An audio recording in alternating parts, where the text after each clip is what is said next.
Hello, hello. Can I hear the game? No, I can't. Ah, I don't have earbuds in. That would explain it. Yeah, I got some new Spider-Man socks. They're very low quality, but they are fun. I think they were like $1, but fun socks are fun socks regardless. But yeah, you can tell the print quality on it. His head's pretty stretched out, I feel. Not as much as it could be, but it definitely, the proportion seems a little bit off.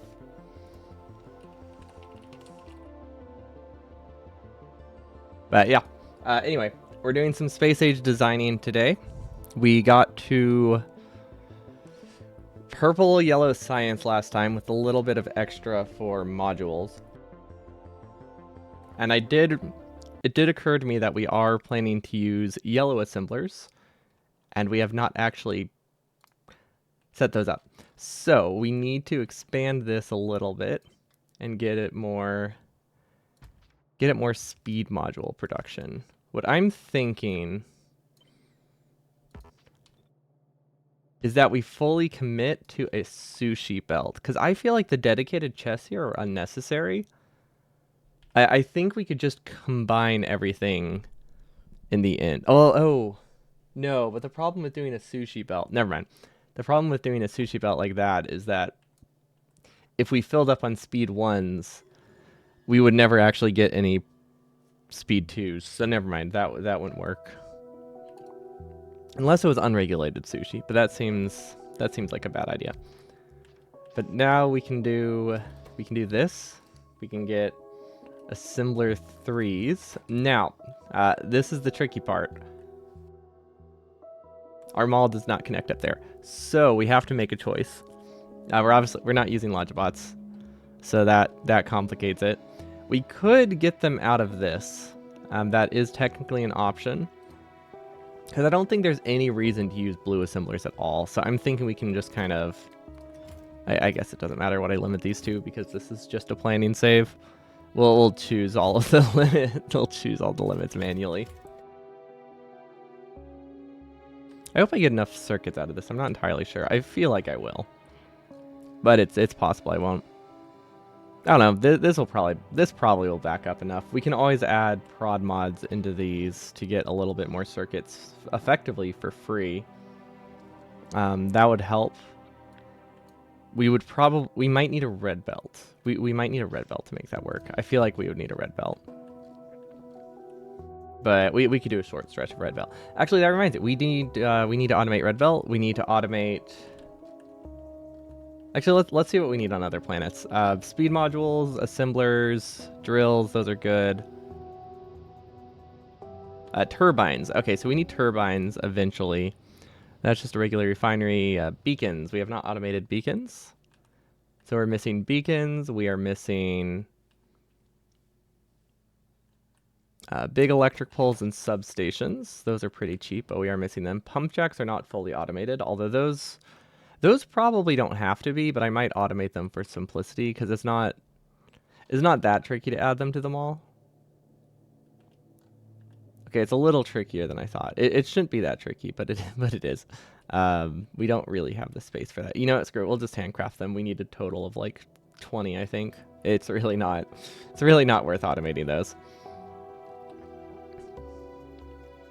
I don't know, we'll see. We'll probably need a second mall. Well, actually, honestly, you don't need a ton of stuff on other planets, so do I need a second? I don't necessarily need a second mall. Oh, wait, can I fit it here? Technically, yes. If I place it here awkwardly, I think I can technically get pump jacks. That's not worth it. Yeah, we'll just leave it. I don't think we need them. At least not in our main mall. Electric furnaces are here. We don't actually have an output, so I think either way, we need to figure out how to output from this. Okay, I think we have to leave a gap. That's what it seems to be. Like, even if we don't use these for more quality, or for higher quality, we at least need the gap here.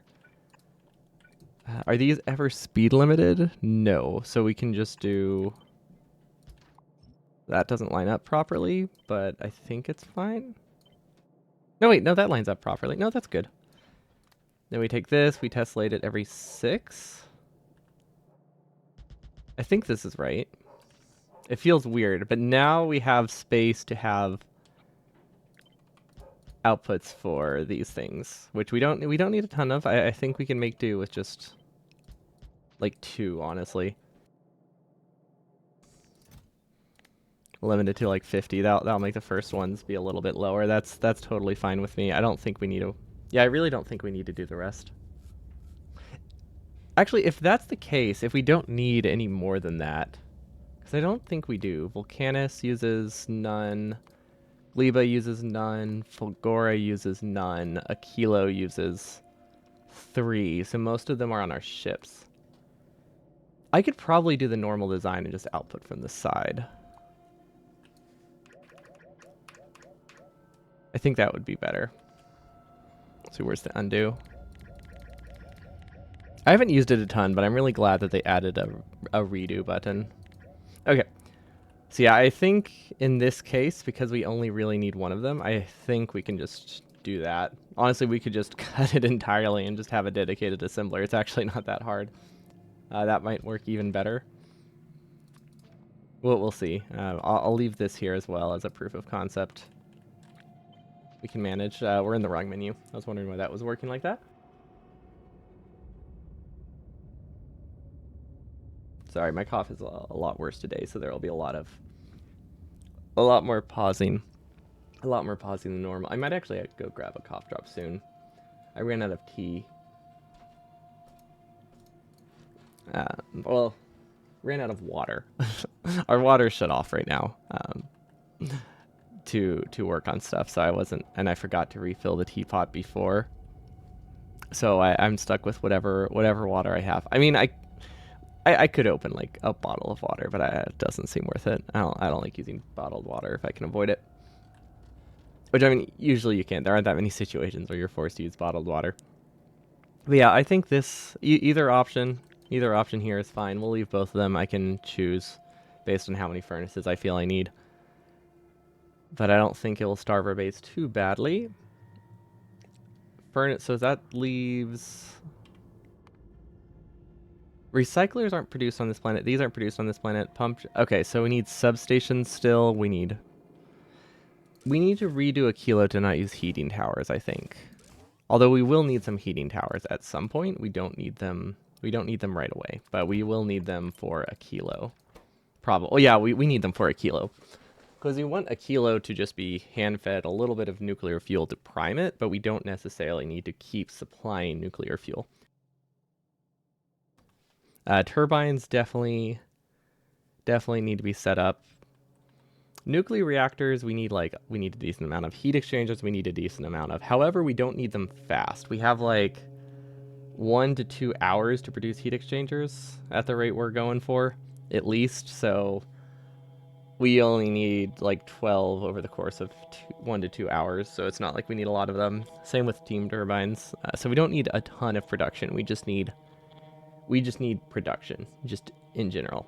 Heat pipe, we need a lot more of, though. Heat pipe's a little tricky. I wonder if it's more efficient to ship heat pipe or steel. Probably does not make a difference. See, this stacks to 50, 20, one rocket of copper plates would make 100. But then one stack rocket of steel plates would also make 100. So I think they're literally the same amount of rockets. So the only reason that would be worth it is if I needed like 55 and also could use the steel for other things. That's not important. We need to produce plastic to send to Volcanus, but we can produce that pretty slowly. But we will need that. We need to automate silo. So maybe I should do tanks don't necessarily need to be automated. I'm gonna do this. Accumulators I don't think need to be automated. Solar panels definitely need to be automated. But I feel like accumulators we can just handcraft the like 5 we need. I'm making a beacon right now that has everything that I need to automate and forgot about. Ooh. Oh, never mind. We never use that. We never use that. Centrifuge. We need a decent amount of. Labs, we don't necessarily need to automate. Refined concrete. Okay. How would I do that? How would I symbolize that? I could place it on the ground, I guess. We need regular concrete. We need refined concrete.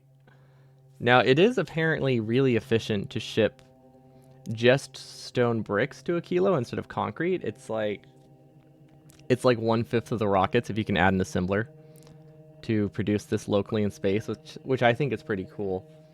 Because otherwise I would, well, I say 1/5 of the rockets, but how much do I really need on a kilo? Let's see. 1,000. Okay, so that would be like 11 rockets. Although we have some extra here, so but that would still be like 10 rockets. If we do bricks, I think that's only one rocket. So yeah, it is significantly more efficient. There's absolutely no reason for us not to do that. Why was I using Fulgora to keep track of my blueprints? a little bit odd. Roboports are automated. We have not automated provider chests or storage chests. Don't know if we necessarily need those, but we should include them. Combinators, decider combinators, selector combinators, constant combinators. We need some of each. Probably not automated, but it is an option. And then we need all of the space stuff. Cargo bay, silo, landing pad, crusher. Okay, we can't keep those on the blueprint. That's annoying. Starter pack, which we also can't place. So we need these four things as well. Let's see, steel, electric engines. Okay, they all require just steel processing units and space platform. Okay. That's pretty straightforward, I think. Yeah, most of the stuff is pretty easy. So let's just start placing these around Novice. That should be fine. So we'll just kind of leave this here to give us an idea of what we need. We do need a steel smelter over here, and then I believe we can just take. We might just be able to take this coal. That might be all right. And then I wanted to use this copper for some of the stuff we need. So let's see how much we can get out of this cleanly or easily. We don't necessarily need to maximize the entire patch. Do we have any blueprints I can use? Let's see. We should have a mining blueprint. There we go. Okay, it looks like we can easily get 6 lanes of steel. Yeah, it looks like we can get 6 lanes of steel pretty cleanly, maybe even 7. So yeah, this is more than enough. This right here is about 7 lanes of steel. So we would just copy this. Up to, what the heck? 239. How? What is missing? Why is there a gap here? Hello, Deacon. Welcome. That was weird. I must have just left a space. Family gathering sure can be draining. True.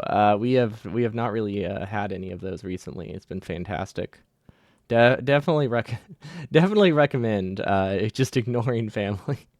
maybe not completely ignoring, but we stopped going to like the big family gatherings, and I can't say I miss them.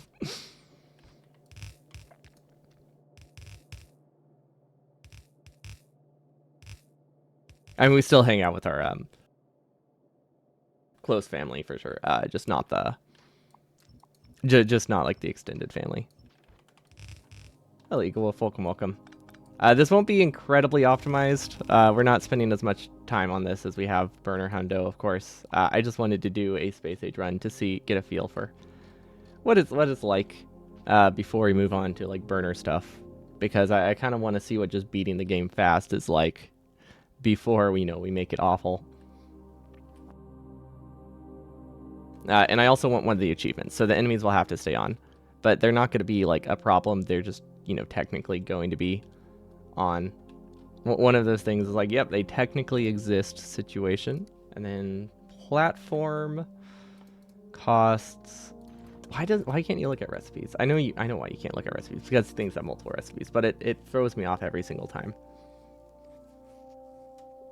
Okay, so that's 20 steel, 20 cable,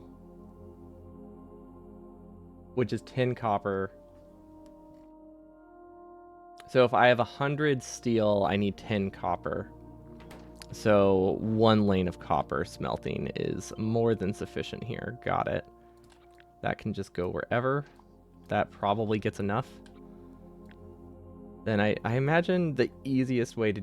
No, that doesn't work. We have to copy a regular smelter. I was just going to steal that one, but that doesn't actually function. We might be able to fit this one there, though. Now, the blueprints are much more general, so it doesn't actually have to be that tight. So that can just go there, and then we have all the copper we need. So this should produce all of the space scaffolding. That is going the wrong direction, but that's not a huge problem. And there we go. Then we have a little extra copper that we can use for some stuff, but I don't think that is a huge problem. I feel like I don't need to produce as much scaffold as I think I do, but I want to... I feel like this is a bit excessive, but, you know, I'm going to roll with it.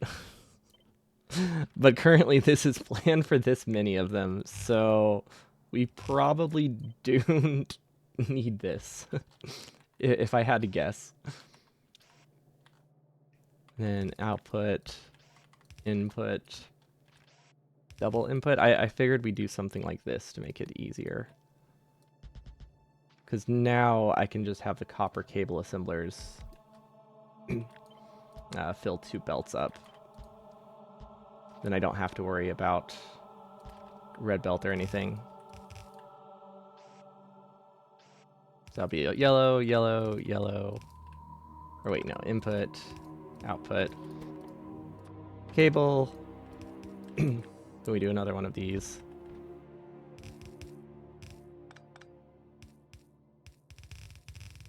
And then it can kind of just connect wherever. It doesn't actually have to. It's overproducing a little bit, so it doesn't have to be perfectly balanced or anything, which is nice. So yeah, this should make it run full speed. We only need like 2/3 of this. Actually, wait, do we need 2/3 of that? Wait.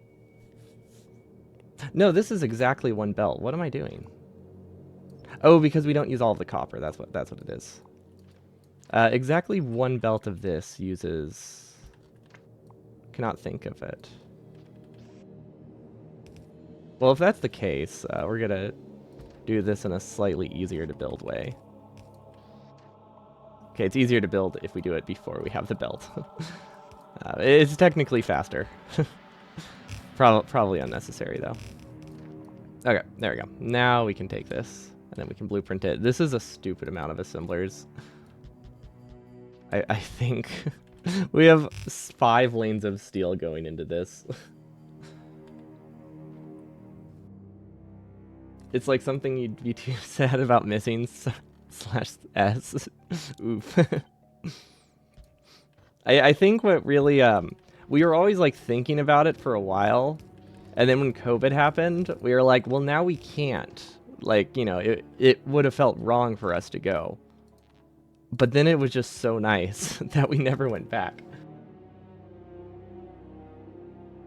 But like when we had to actually, like, you know, social distance and not go to the family gathering, we're like, okay. And then it's just like, yeah, know what? Christmas was really nice this year. And then, yeah, didn't, that's where we've been this whole time. This is so many. But also, it depends when I get this up and running, but it feels like way too much. We could, if we split this into other things, I think we'd be okay. Where's the blueprint of stuff we need on this planet? There. Which I already pasted somewhere, but I don't remember where that was. Does any of this stuff require steel? Reactor. I can't look at recipes in this menu. When will I learn? Probably never, knowing my track record. Let's see, heat pipe. Ooh, actually, heat pipe and steel can also be made here. Ooh, that's actually, no, that's actually pretty good.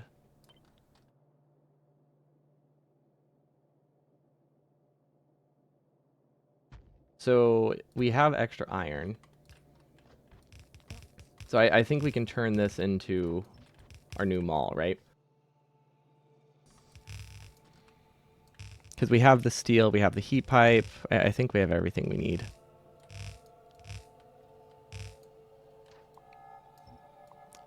Not sure how it should be prioed. I imagine these are going to back up and it won't matter. So I think we can just kind of have everything go there.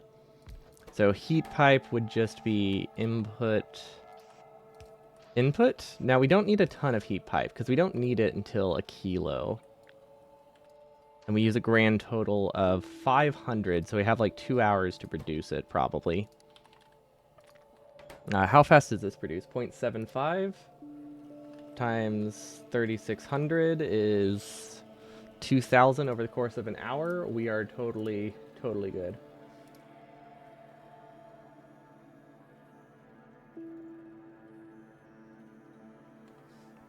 Is this input limited? This is incredibly input limited.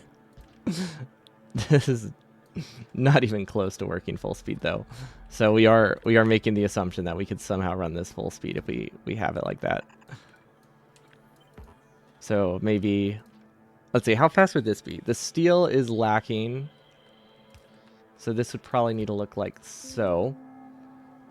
So that is going to run at a speed of, it's going to be copper limited. So steel is about 5, copper is about 7.5. So this is running at half speed. So this still produces about 1,500 over the course of an hour. So that should be fine. This is going to take like 10 rocket launches to get enough for a kilo, which I think is insane. We probably want a little bit of extra, so maybe we do 15 stacks and just call it good, just in case I decide to make a kilo a little bit inefficiently for some reason. That seems reasonable. And then what else do we have? Turbines or gears and pipe? Okay. Do I need the copper for anything else? I don't think I do. Copper, circuits, gears and pipe. Okay. Oh wait, and then turbines are gears and pipe. Okay, so I think we just turn each of these into like a respective layer. That should be fine. I think. I don't know what's the ratio. I didn't actually look at the ratio. Gears, oof. Okay, so it isn't technically a 50-50, but I think we're okay to treat it as such. So we just want one belt of iron going to one belt of each should be fine. Actually, what I could do to make it more balanced, so that way I don't have to think about which lane is which, I can self-balance it by doing this, which I do like the idea of.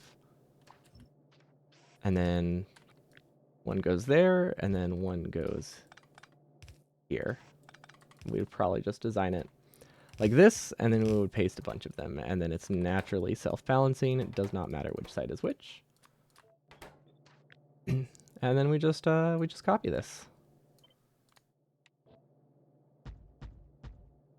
I do not know how much iron this consumes. I'm going to assume it needs like only 45. Yeah, that's actually gonna be fine.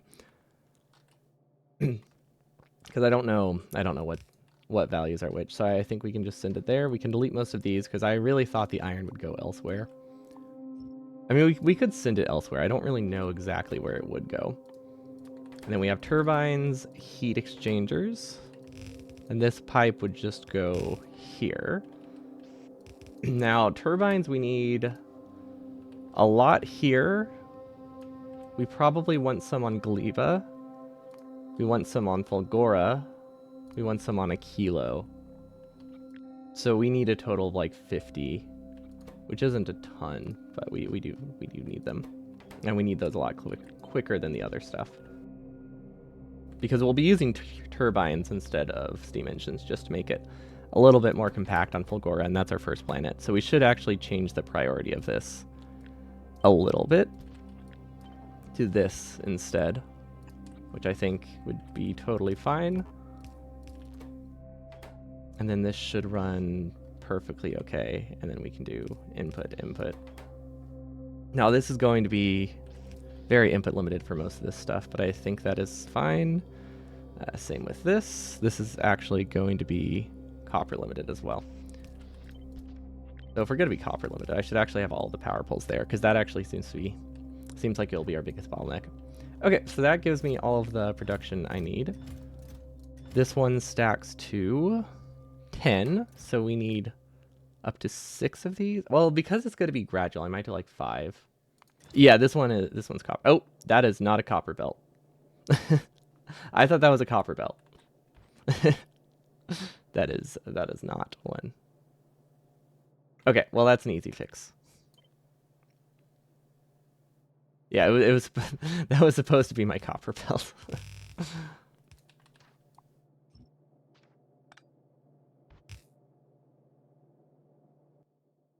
Let's do a splitter. This might not be enough copper, but we can get more copper. Never mind, that won't be a problem. Let's do that then.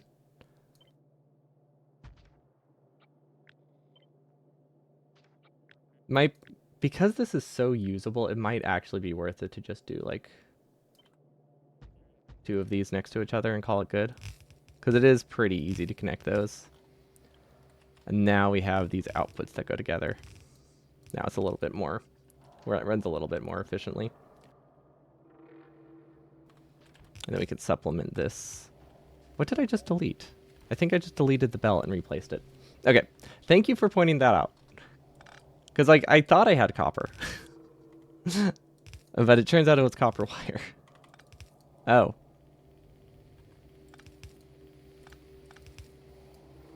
Huh.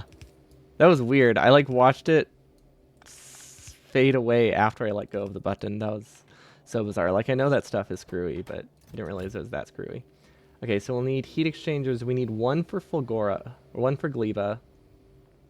We need like 11 for not novice. What planet is that? A kilo. And then we need 1 for our own base. So we only need like 10 of these total. What do they stack to? Okay, that is not a bottle. That is not a limit we can make. So we either have to connect it to the logistic network or just say it's 50. We can make that decision there, but we just need a single rocket launch of these and we're good for all of our planets. Which I think shouldn't be a problem. Okay. This is so many. I think, right? That's 0.75 per second. That is 50 a minute. I don't even know if we can launch a rocket a minute. No, we can't. I think we can launch 2 rockets a minute. It depends how, well, it depends if we're making science. If we're making science, we can only launch 1 rocket every like 2 minutes. But if we're not making science, we can launch like 2 rockets per minute. Because most of our rocket stuff goes into science. But I think early on where the rocket production speed matters, we don't have purple science and everything is okay.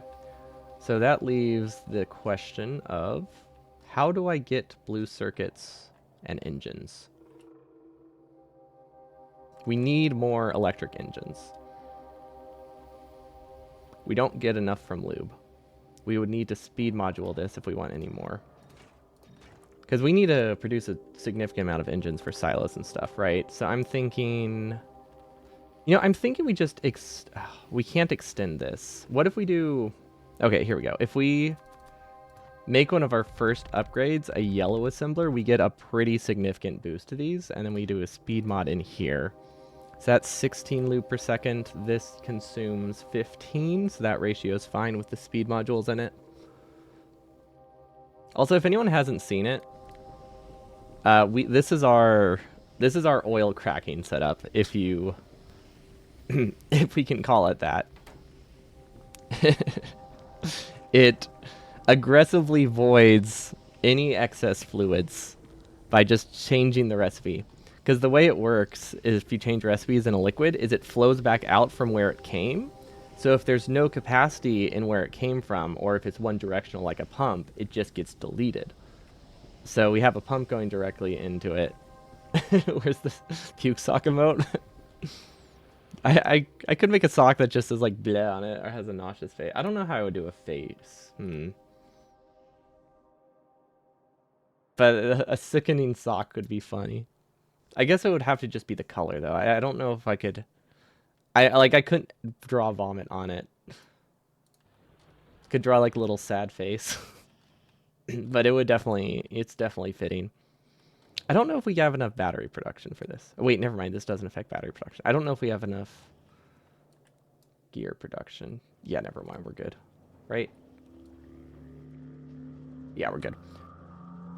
Maybe. It depends how much iron we have, but I think we're good. Once the steam engine stops, we're good. That's what matters. Okay, so this would get us all the engines we need. That carries through to these, the space part production, which is... We need a collector, which is engines, processing units, LDS. This is steel, electric engines, and LDS. This is steel processing units and engines. This is steel process... Okay, so if we get engines, processing units, and LDS up here, I think we're good. So where do we produce that? This is a little bit of a trek, but I think it'll be okay. We can... Ooh, actually, if we build, quote, unquote... Imagine I'm doing air quotes, because I am. If we just send this through here, we don't have to, like, reroute it for science, because then we already have it set up. So we would just do science first, and then extend this belt. That's a good way to set that up, I think. We definitely have pretty inefficient belts here, but I think that's totally fine for a first run. We'll obviously clean it up at some point if we want to do more of them. But I didn't want to spend a ton of time just before getting like a single run in, because I've always had the mindset of, like, you know, something is better than nothing. Like, I just want to get a run in. Kind of like how we did our first burner 100, just completely blind. The only reason that we have to do any prep at all for this is because it has to be short enough that I can do it in one stream. It just doesn't have to be, like, you know, that short. I want it to be done in a stream, but I don't necessarily need it to be efficient. Okay, and then that's asteroid collectors. That, and then thrusters. Honestly, is there any reason for me to automate these? I guess it depends how lazy I want to be. I kind of want to be lazy for this. I don't want to have to hand count a lot of stuff, so I'm pretty sure we're just going to automate a single stack of all of them, and it should be fine. Because that's definitely the easier way to go about it. And then we have space platform starter packs. Those also need to be automated. Ugh. Those, they really don't. They really shouldn't be, but I think we're going to do it anyway. Cargo bay, that's what I'm missing.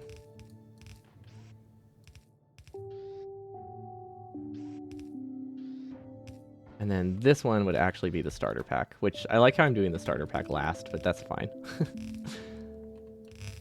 That would just continue through there. Actually, realistically, I should do this, right? Then we have that ready to go for filling the silo, because this is our part production. I think the priorities are a bit rough, but what I can do is just cut this for a couple, like, minutes, and then we get all of... Like, if we just get a few seconds of steel running past these, we get enough for all of these parts, I think, as long as they're relatively balanced. I think that's everything. Cargo bays, and then all of these, I think we should just limit to one stack. Tanks, I think we're going to handcraft. Pump jacks, I think we're going to handcraft. Because I feel like I handcraft those anyway, and there's not really a great space to put them in my mall. I mean, I could awkwardly extend these belts, and I could do pump jacks here. And I could do tanks here. But the thing is, we need like 10 tanks total. Because of this. we don't really need a buffer system if we just destroy everything we don't need forever. Somehow these stopped running. Oh, we don't have a... That's why we don't have an infinite electric energy interface here. Not like that really matters, but... Ooh, we didn't have one. Yeah, this is so spread out. It's fine. I mean, the belt delay is not too bad. The belt buffer is a little bit rough, but it's not the end of the world. I think as long as we have the silo over here, we're fine. Or, sorry, silos. Which reminds me, how many silos do you think I'll need? Probably at least one. That doesn't, you know, that's not useful information, but we do need at least one.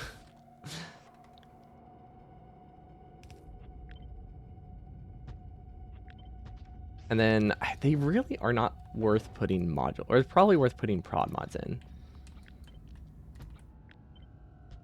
2 silos. Let's see, how long does the silo take? I don't think it takes that long. I don't think it takes that long to fill with beacons. Like, we could do a series of beacons like so. That applies to all of them. So now it has double the crafting speed. If we get rid of the prod modules, yeah, that's only a 10% increase in speed. So that's actually roughly the same speed to have them split up like that. So the prod modules have almost no downside, and they decrease the cost by like 10%, which is not enough, but plenty. That is not the right word. Not much, but plenty. Not enough, but plenty is a very nonsensical sentence. It's not enough, but it's not enough, but it is enough. Yeah, that's not worth it, I don't think. Honestly, it probably is. Beacons are probably cheaper. No, beacons are way cheaper than another silo. What if I do speed 2s? See, that's like a 50% increase. That's pretty good. But the thing is, we want to be able to send a variety of stuff. So I'm thinking 4 silos. Does that feel like overkill? I feel like 4 silos is reasonable. They're kind of... Oh, wait. Silos are expensive, aren't they? No, they're not. Well, okay. They're expensive when you only need to launch 1. I don't think they're expensive when they keep launching. Like, obviously, the pipe cost is free. The engine cost... Engine cost, let's see. How much... This is about 40% spare. Right? Actually, let's look at our net gain. Net rate is 0.4 per second. So that is about 7 minutes per silo, right? 400 divided by 7. Or 400 divided by 60. I feel like that's about 7 minutes. That's also rounding because I'm rounding 0.4 to 0.5. But yeah, around 7 minutes. That is half an hour for all the silos. That's not that bad. Processing unit wise, 200. So we produce 2 of those per second. So that's about 5 minutes of processing units for all the silo production to produce all the silos. Concrete and steel. Let's see. We need 1,000 steel. So that's with 1 belt of steel going in. That's also like 5 minutes of production, I think. What, 60 times 5 times 15? Wait, is that right? No. 15 times 60, we produce 1,000 per minute. So that's about 4 minutes of production for all of them. Okay, that is right. So yeah, silos are not that expensive. They only feel expensive when you are incredibly poor. Okay. So we could do silo production. I could do silo production here, right? So that gives me, that has steel on it. This has processing units. This has steel. This has engines. Ooh, you know what I have not thought about? How to make a silo on another planet. That's not that hard, right? We just need to ship enough to make a single silo on each planet.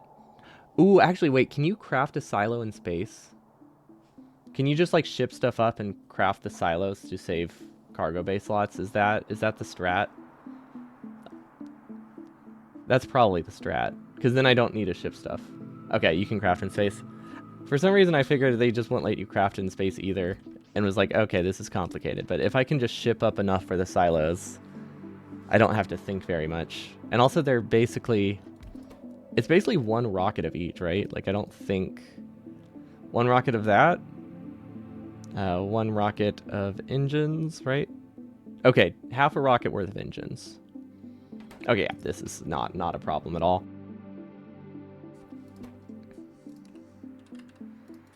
Okay, so now this has steel. We'll definitely need to change the prio of a lot of this, but I think 1 lane of steel is probably fine. We could take steel from here if I really wanted to, which is an extra half a lane of steel. Sometimes, yeah, that's manageable. We can live with half a lane of steel. That might be worth That might be worth stealing. A that wasn't good. Don't laugh. No, nobody should laugh at that. Okay, we'll just supplement that. That should be fine. Okay, so that gives us steel circuits. Okay, this should have pipe and gears on it.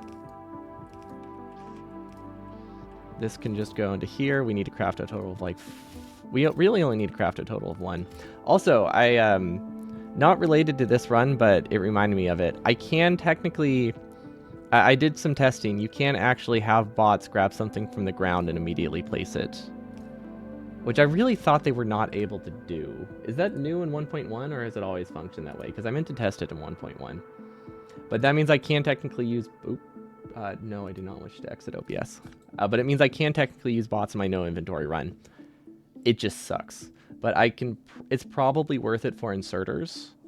Or anything that anything low quantity that's kind of tedious to place. So like inserters, power poles, stuff like that. I could just decon as I need it. Belts would not be worth it. The amount of belts I need would be insane. But splitters, probably I could have bots play, so stuff like that. You basically just send a bot to it, you have it grab it, and your bot is the chest for like the longest time. Yeah, this is fine. Okay, and now we need concrete. Concrete should be produced near water, which means we should probably just produce it down here. How much concrete do I really need? One assembler produces enough concrete in like 2 minutes. So I'd say 2 assemblers. Oh, but we also need silos. So maybe we do this. Concrete.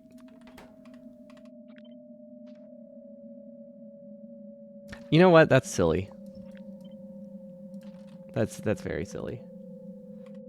This isn't to send to space. This is to craft the silo. But yeah, concrete sucks in space. We'll be sending bricks to space for that. Because we only really need the concrete. Oh, I guess we do need the concrete for the silo, huh? But yeah, we'll probably send just barreled water, honestly. Barreled water is more efficient than sending concrete. Or I guess we can do ice melting, but I figured we'll have a concrete assembler in space. This is just to start crafting nuclear reactors for us. A couple heating towers when we unlock it. I do not know the recipe for those. I think it's pretty easy. Heat tower.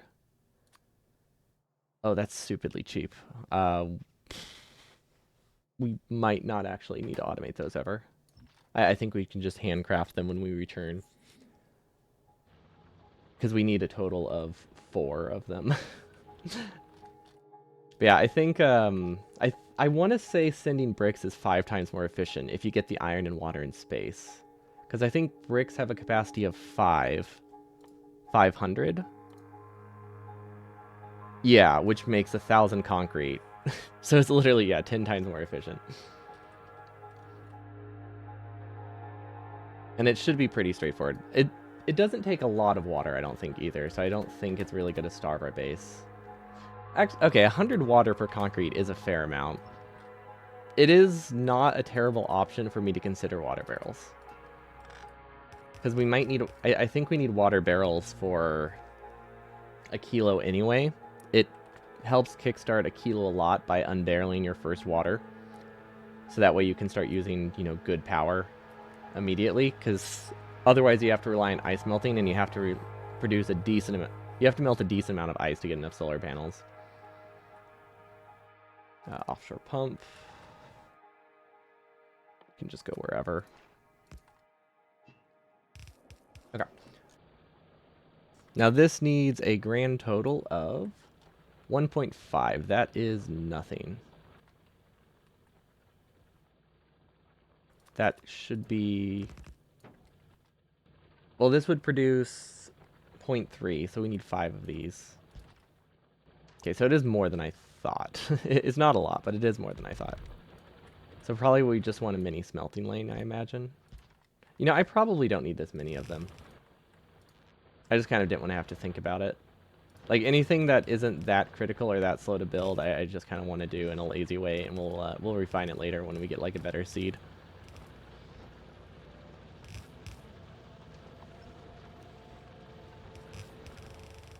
But yeah, there's no point in making like a very super clean design right now. It would be a lot of effort and wouldn't gain me much.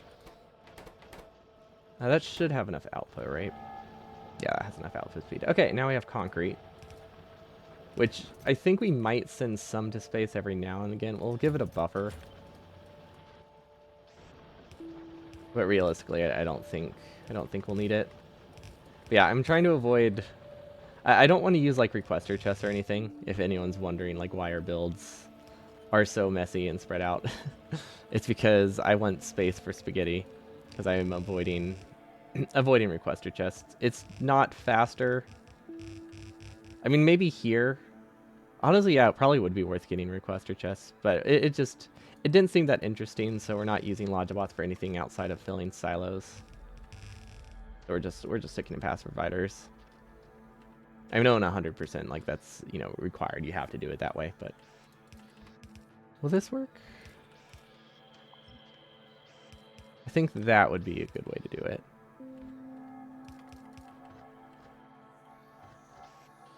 I doubt we need this much speed, but we'll have it either way. That says it produces 1 silo a minute. Oh, wait, yeah, that's the crafting speed of it, isn't it? Well, it's more like over 45 seconds, but still, it's pretty solid. Okay, am I missing anything obvious now? Oh, right, nuclear reactors. I think we have everything we need now for this. We need them very late. We don't need them for a while. Concrete, steel, advanced chips, and copper. Okay. So that would be probably here, right? Wait, does this need copper? That's not a... This isn't a copper lane. Frick, which one's the copper lane? Wait, this isn't right.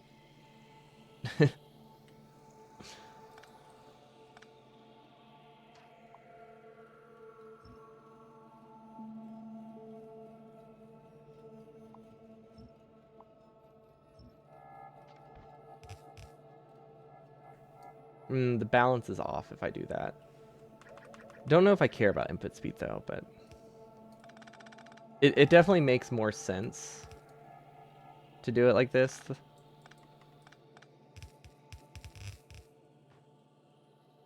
So that gives the gears, that gets steel. Yeah, it's fine. It should still produce fast enough, right? I don't know which side is which, but I think we can just do double inputs and it should be okay.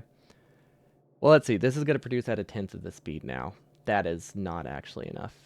We need to do maybe double inputs. Double inputs could be good. We could change the output as well. So we could do here, and then double input. I don't know which ones need it, but I figured none of this stuff is terribly limited. We can kind of just put it wherever. Yeah, that's not steel limited. That's probably going to be copper limited. That might be gear limited to some degree. So this pattern, a little bit weird, but manageable. Now we can get way more copper, and then if we really want to, we can get more copper. Okay, that seems fine to me. Now we have steel. Do we need pipe? I don't think you need pipe for a nuclear reactor. In my mind, like I keep thinking, well, I guess that's kind of obvious. In my mind, in my mind, you know, as opposed to outside of my mind, how most people tend to think. Copper, steel. Okay. That would be here.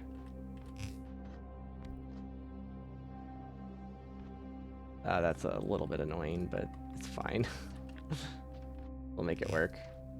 Now this stuff we don't need for a while. We just kind of need to get it started. Centrifuge. I think we'll put something else on the concrete belt here, like red chips. And then nuclear reactor.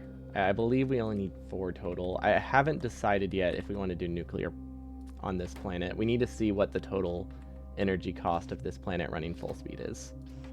Because I really don't think we need it. Like, I get a feeling we don't actually need Need wait, does this work? It shouldn't be like that. It should be double longs. Yeah, I get a feeling we don't need nuclear power because steam engines are so plentiful and we don't actually have a ton on novice. We can make do, I think, with 500 megawatts. I mean, we'll have to check, but I can't imagine we'll need a ton more than that. There we go, messy connection, perfect. And then that gets gears. This gets red chips. What are we missing? Nothing. We just need to get the red chips up here. Awesome. And again, we probably only need like one stack of these. And then because these are buffering for later. These stack to 50? Okay. We'll probably have to. Sorry, we'll probably have to circuit limit them or just cut it off. I didn't realize those were so much of an investment. This is not working full speed. No, it is. It just works in bursts. I think if we get this up early enough, it's fine. Also, we only need like, I don't know what we'll produce first. Probably the silos first, and then we'll have these start producing. But those should be getting gears. We need to get fuel to these.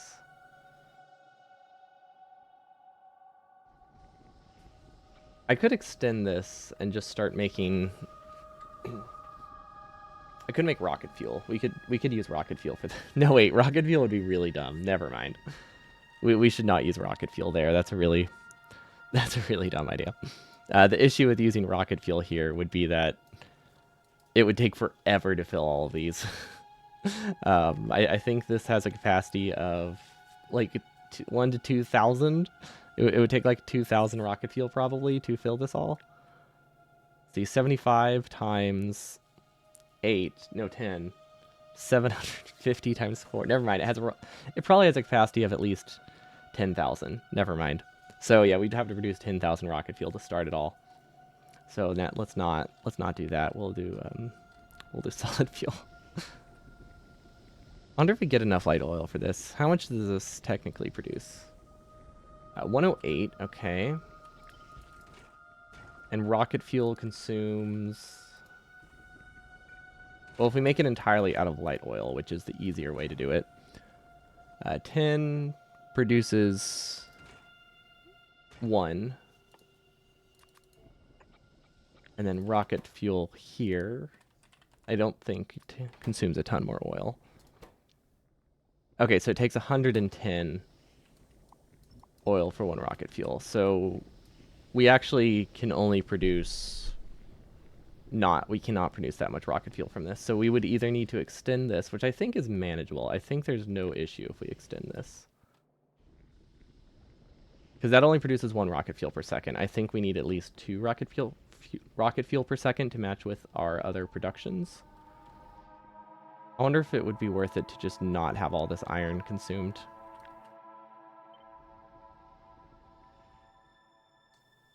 Oh yeah, no, we can still fit most of these. This is close enough to a full lane. So that lets us, I think, double this. I really don't think we'll have any problems, but we might. Oh, Anarel, welcome.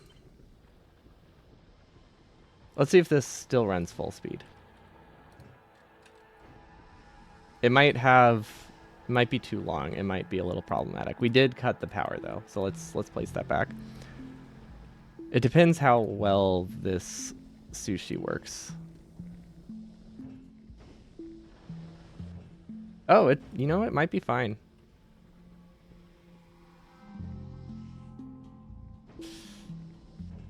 Nah, it's not.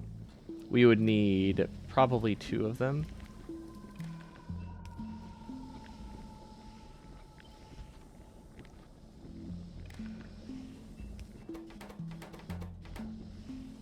So that way we have higher throughput. Although we might actually, I think we're oil limited if we do this.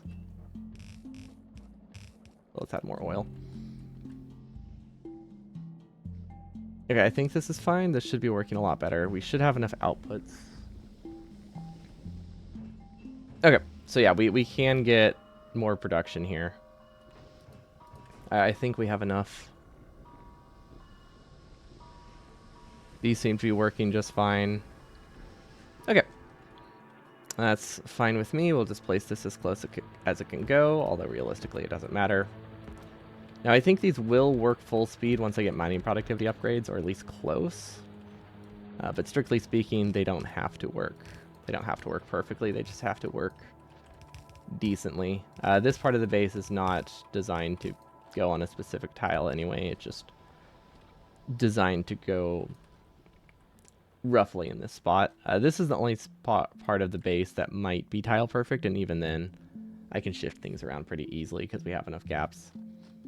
I think we'll just align our base with copper, and then I'll start building, because as long as this section is tile perfect, which is very easy to do with a picture, we should be good, because I'll just have it off to the side. Once we're happy with our base, we'll, redo it and actually pay attention to resource counts. Do I need more circuit production for this? No, I don't need more circuit production. I don't think. I don't know. That actually uses a lot more processing units than I thought. It might be worth it. It might be worth it to make more. I don't know. It would probably be better to just switch to yellow assemblers. Because if we just switch to yellow assemblers here, we get like 10% more. Which isn't a ton, but it is free. And that 10% is probably enough to cover this on average. Because it says it consumes 0.6, but most of these stop running after they produce like 10 assemblers. Like we don't really need a lot of them. Like this doesn't need to run full speed. We need a total of, I think, 50 speed modules over the run, maybe 10 efficiency 2s. We need like 300 of these, which is a decent amount, but we don't need them fast. We have until we get biolabs, and even then we still have them. We have until, honestly, the only one that really matters is a kilo science, because that stuff is counted.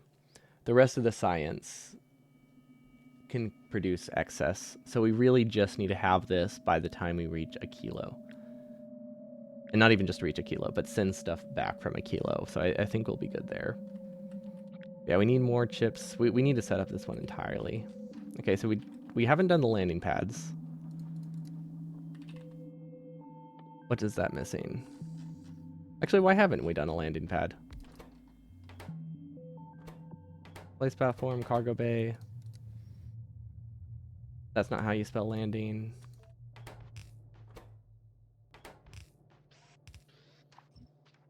Okay, I guess we can do a split. That would work.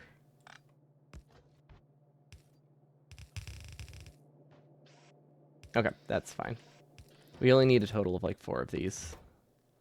Can I make these in space? I might be able to make these in space. Because we are sending up everything else we need here. It seems like it's not worth shipping up a landing pad based on rocket density. We'll have this here, but I feel like I'll change my mind and I don't actually like that. But we'll leave it for now just so I don't remember. Don't forget, like, hey, you need to make these. Because we need to send one of them to every planet. Technically, we don't. Technically, I don't need them. Technically, I don't need to send them to each planet if I count stuff properly, but, it would be really dumb. It'd be really dumb to cut that corner. We don't gain a ton from it. But the only thing that really needs automated shipments is arguably, actually no, none of them. If we can send like 500 processing units to each planet just to kickstart them, they can send out all the rockets they need. But then if I miscount the science, we're screwed.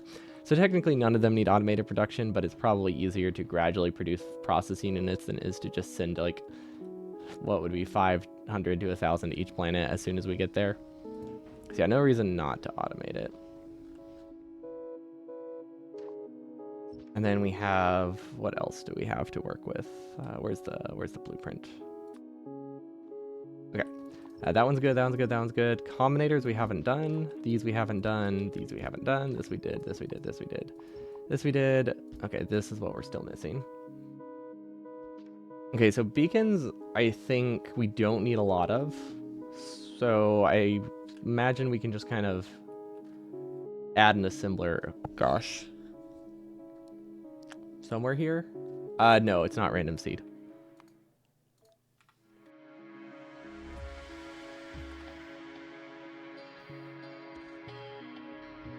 I mean, you can use a random seed, but it's not in the rules. You can use set seed if you want. This base, the only part of this base that is kind of designed around a seed is this starting pot.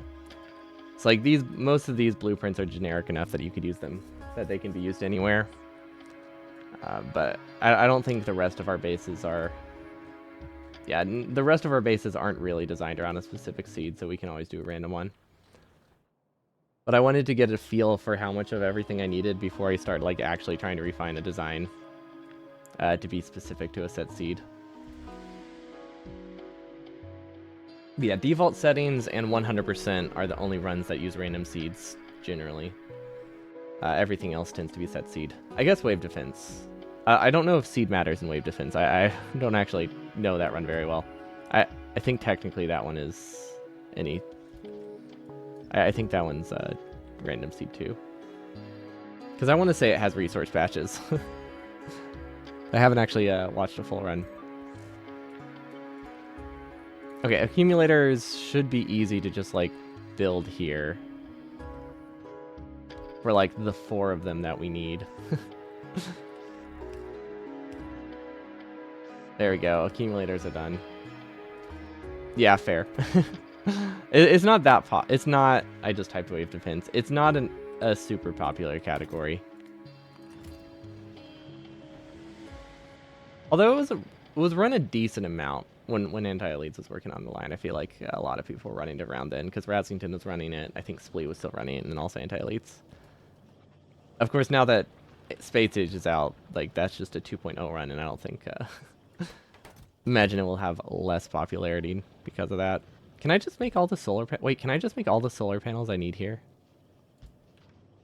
Hello, Omni, welcome, welcome. I think I can make all the solar panels I need here, because we don't need a ton.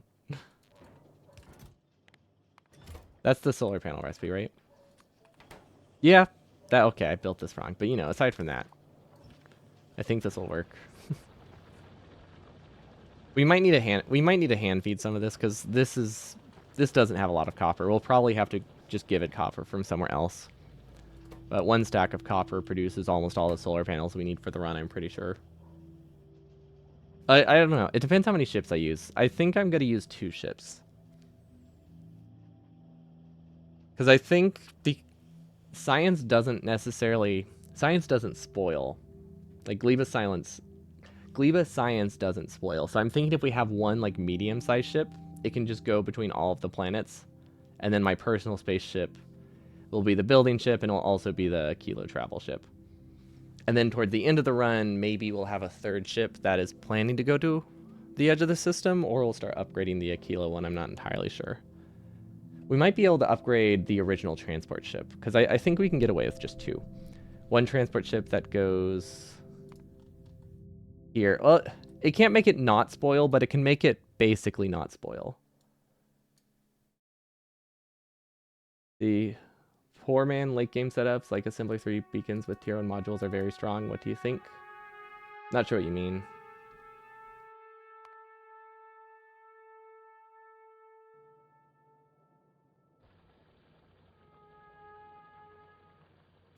You mean like instead of using a lot of assemblers, you just ultra beacon like a single assembler?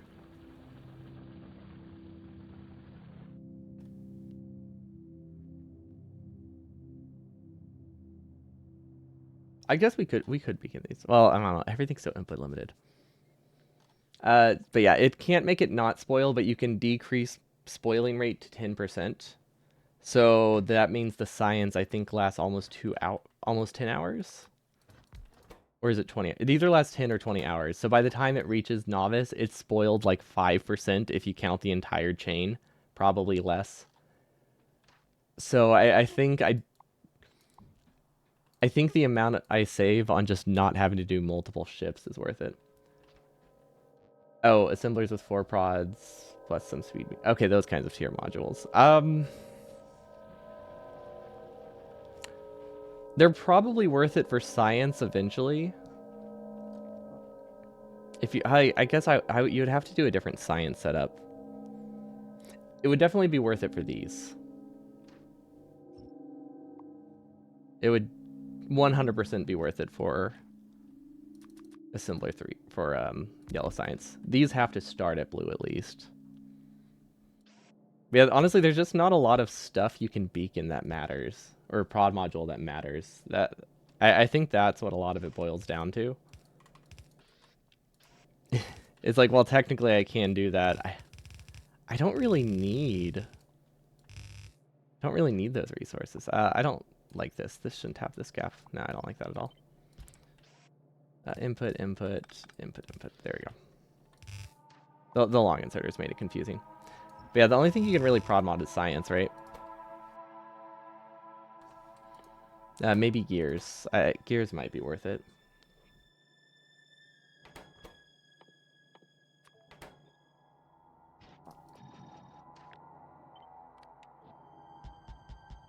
Notice how we're not doing any power poles in this planning phase. Okay, so my goal is 7.5 science, or 2 science, no, 1.9 science per second, I think. So let's see how much this can get me.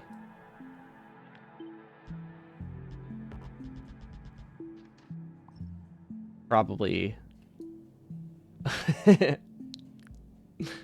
We don't need this many beacons. I did not I forgot how strong beacons are. Okay, this is all we need. The other one was better, actually. The staggered version was better here. We'll do one extra. It doesn't doesn't really cost anything. There we go. I wonder if it would be worth switching these over. These don't really consume resources I care about. This, though, could be, I don't know, everything's just so cheap. But by the time I have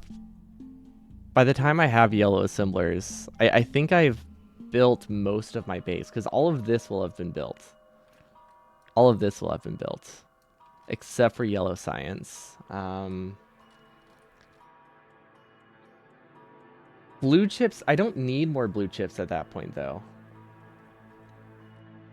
Now, I guess if I did earlier blues, I guess if I changed the order a little bit, I could probably make it work. Currently, I'm just kind of building everything in the same order that I normally would have, just for the first run. So I don't have a ton of stuff planned around yellow assemblers. But I imagine earlier purple would probably be a good idea, and then I would skip out on doing a processing unit and LDS expansion. Because right now I'm just kind of doing all of these together, which means I won't have beacons until all of this is set up. I won't have beacons and I won't have yellow assemblers until all of that is already set up. I could use it for actually, no, this is also where I get my assembly 3s. Yeah, we won't do it this run. It's not worth the time investment to do it this run, but I think we will at some point after this run, because I want to do this next weekend, right? Like I don't want it to be practiced or optimized or really that good. I just want to do a run. I don't want to get stuck in like the planning phase forever or segmented run phase. So anything that requires planning like that is just not that'll be for phase 2 for sure. But yeah, we'll definitely do that. Do I get enough plastic out of this? This uses 1 belt, right? Yeah, that uses 1 belt. This produces 1 belt. Okay.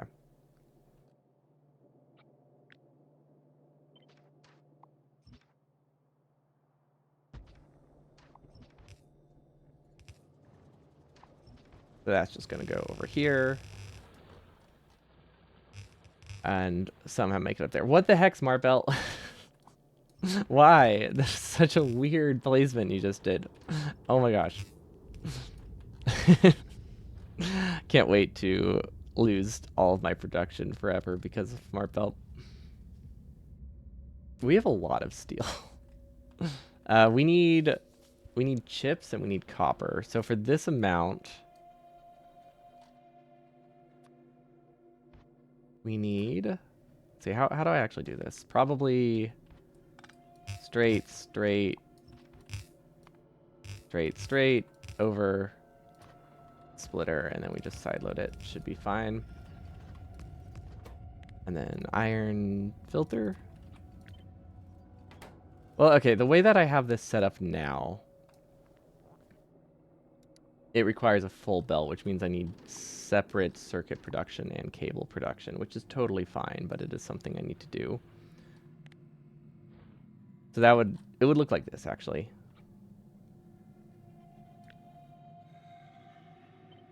Yeah, it would just look like this.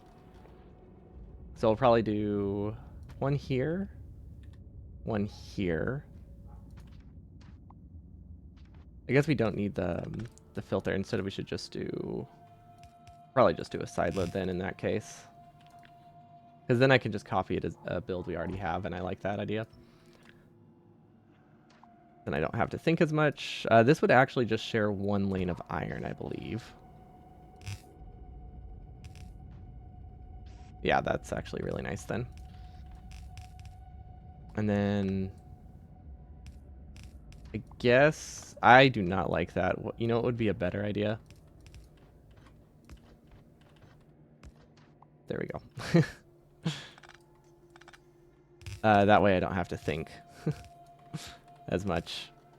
It's a little messier, a little, yeah, a little more wasteful, but it definitely is less thought, which is very nice. Okay, and then this would consume basically, see if it's consuming one lane of iron, that is 1.5 lanes of copper. I think we can get exactly how much we need if we consume the belt perfectly. We still don't have yellow assemblers, so we will still have to stick with this design, I think. What the heck did I copy? That did not copy that well. Oh, this missing something, that's why. That's why. Does this work? Do I get enough copper from this? I think I get enough copper from this. No, I do not. Why did I think that would work?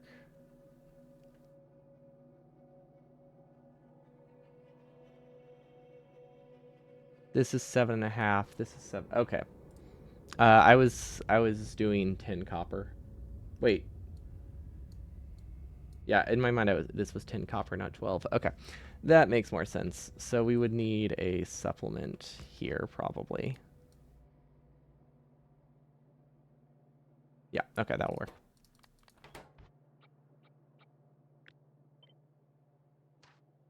Yeah, I think we can work with this. Then that goes down. Voila. I don't normally make these 60 long, so it's throwing me off, and all of the numbers that I had in mind just no longer work. So that's why it's a little weird. This is very far away. That is very far away from everything. Jeez, okay. It's fine. It's fine. And then we still haven't done power. But I really don't think nuclear power is the strat. It's just not useful. It's really not. Like, we need nuclear fuel. Wait. How many am I supposed to have down here? Is one of these connected poorly? Wait, how many lanes of... Wait, how many copper lanes am I supposed to have here? These aren't copper lanes. These are iron lanes. Like, wait a minute. That's not right. Oh, that has to go up there. Okay. Well, that kind of is annoying, but it's manageable. It's definitely manageable.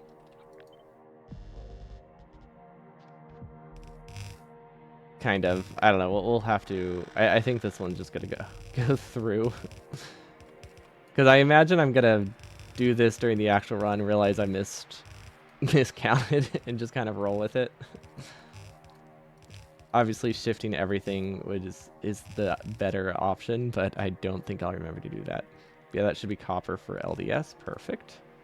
Ooh, LDS would also be a good option, a good candidate for beaconing, doing the ultra beacon. Because you get a lot more LDS that way, going from 0 prods to 4. Because that would give me 16% more LDS for free. I don't know if we're LDS limited though, but it's something to consider. Rocket fuel, also an option, I think. Actually, wait, would prod 2s ever be worth it? Probably not. Nah, I don't think advanced modules would be worth it, because I think they require space science. We'll just make sure this goes up a little higher, and then it's not a problem. Okay, so obviously we have 4 lanes here. I don't think we need to worry about a compressor, and I don't think we need much more of this copper patch.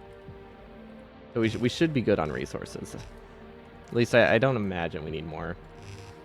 Let's see, is there a way to get, like, total power of your base, assuming everything's running full speed? Is that what, I don't have a powerful anywhere.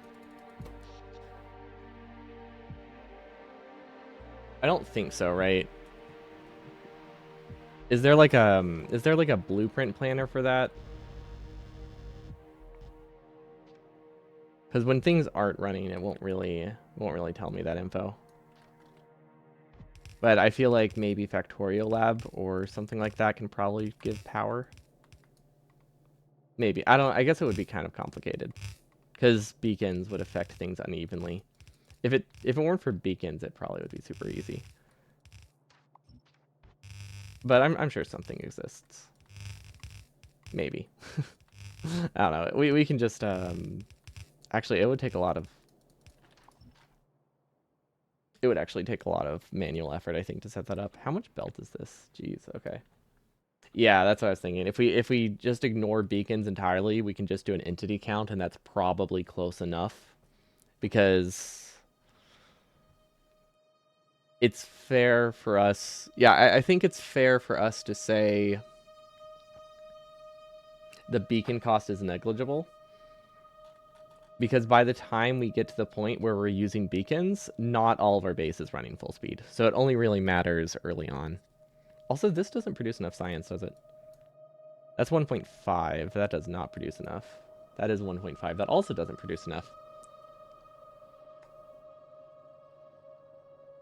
Prod mods will fix it. Yellow symbols with prod modules might fix it, right? Maybe.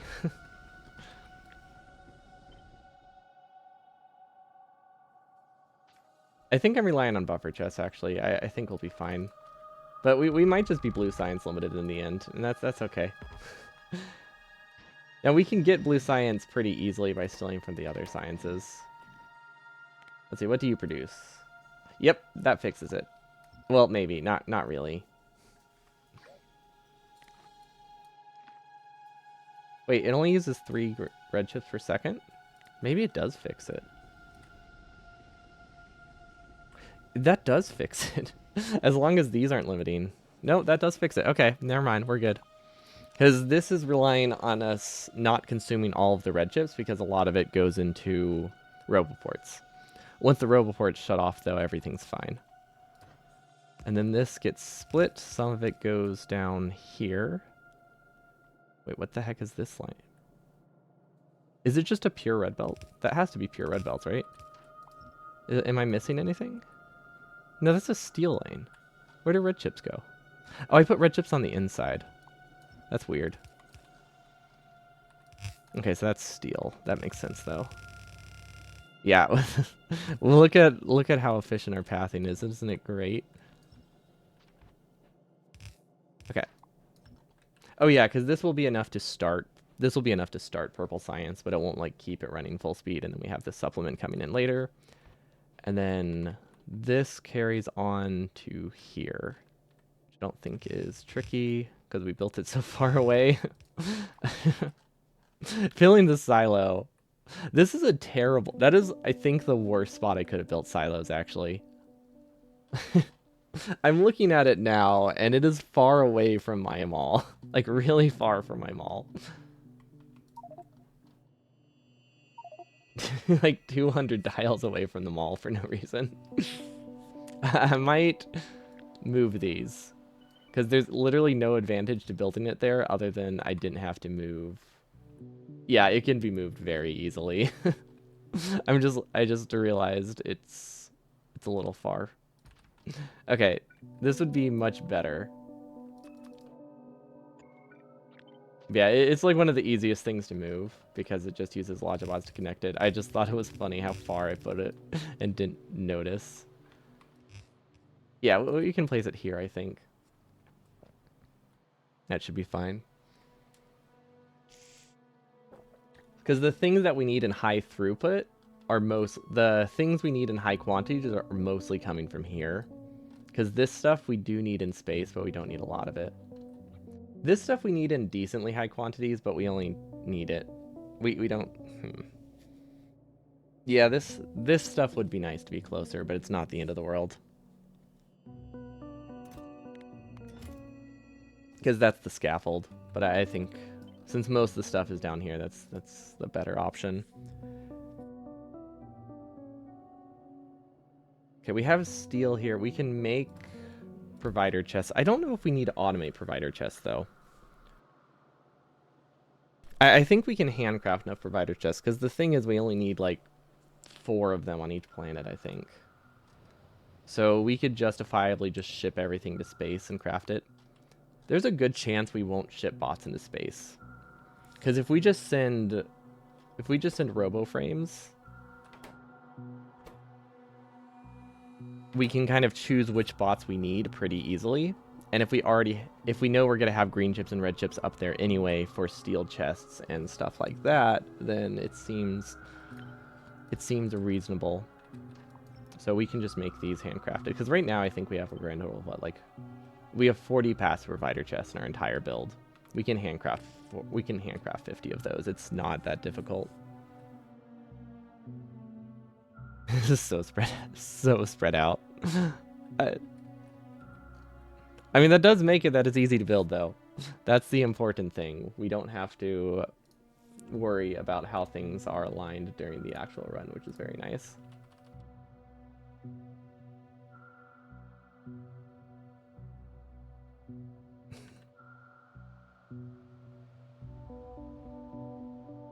Okay, what am I missing now? We have solar panels, we have accumulators, combinators. Combinators are another thing. We don't really need them automated. We need a total of like 10 or 15 of them. And I think it's the same situation too, right? Where that's easy enough to craft with space stuff. Actually, you know what? I don't think combinators are worth sending up as parts. Yeah, because there's no way I'm going to have cables. Yeah, I'm not sending up cables, and we're not going to produce cables in space because we'll never use the advanced... we don't plan on using any advanced asteroid reprocessing until we start using the efficient fuel, but even then, we're never going to use the iron one. The iron and copper one, it doesn't really have a benefit or anything.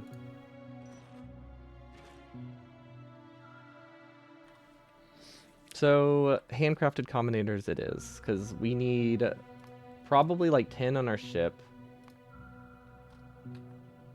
We need 2 on novice times 4. A kilo needs like 1 decider combinator. Gleba doesn't need any. Volcanus doesn't need any. Fulgora just has to have a recipe killer. I don't really know what to call it. Random scrapping is effectively what I have set up here. I just scrap anything we have surplus of. It does need a little bit of refining. It actually needs a dedicated gear scrapper, I think, to work better, but it's manageable. I also want to design it around having a boiler. I think a boiler would be a good idea instead of heat exchangers, because I did not realize how long it takes a heat tower to heat up. It's like, I mean, I guess it's only like an entire stack of solid fuel, but it's like an entire stack of solid fuel, so that is still a lot because it takes a while to heat up. Like, it's not a ton of solid fuel, but it's a lot of time invested into the solid fuel, I guess is a better way to phrase it. Okay, and then we should have extra green. We won't technically have extra green chips, but I think we can still steal from these green chips, and it's fine.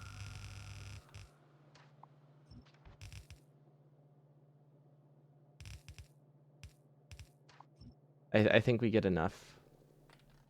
And then processing units are here, which we will steal from. Don't know which side of the belt they're on, so I'm just gonna do this. We can always change this later, but this is a safe way to do it for sure. And then that just gets sideloaded there. Okay. So now that has all the processing units it needs. That was not supposed to go there. I thought the auto placement stuff is done, but I guess not. Okay, and then we still haven't figured out how we're going to get these out of it. I think we're just going to do something like this.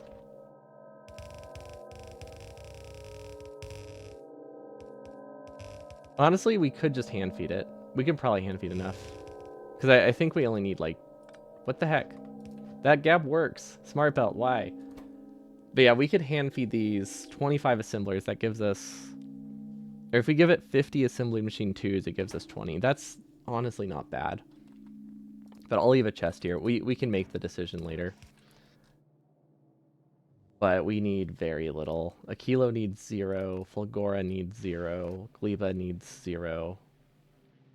Volcanus needs 6. Our space... No. We're not doing a belt for that. There's no world where I'm doing a belt for this. That is such a stupidly low quantity. I could use bots to do orbital requests or ghost requests. That seems fine. Like, not requester chests feel lazy, but that seems like it's annoying enough to be justifiable. But we'll also be on the planet. Oh, I am currently right. I need military science and I need low density structure for exoskeletons, right? Okay. I don't know if exoskeletons are worth it, because the thing is, I was planning to do exoskeletons for specifically Volcanus, because I just could not consistently kill a worm without it. So we either need to go practice fighting worms, or I need a different plan, or I need to make exoskeletons. Those are kind of the three options. Ammo. We might be able to ship enough ammo. Let's see, 50 gun turrets. If we just place 50 gun turrets and put like a little bit of ammo in each of them, and then combine it with a poison capsule strat, that might be fine. The issue is it's kind of hard to do both of them at once. And I just can't outrun them with exoskeletons. I'm not sure. I'll have to think about that. I don't think exoskeletons aren't the problem. Power armor also isn't the problem, I don't think. I think the issue would be getting portable fission reactors early enough. Because I think those take yellow science. Not a ton of yellow science, though, so it's viable. We might be able to do... Honestly, if we're only using it one time, I might be able to do solar-powered power armor. What does... Why can I not... Oh, I'm not clicking on the final tab. I thought I was on that tab.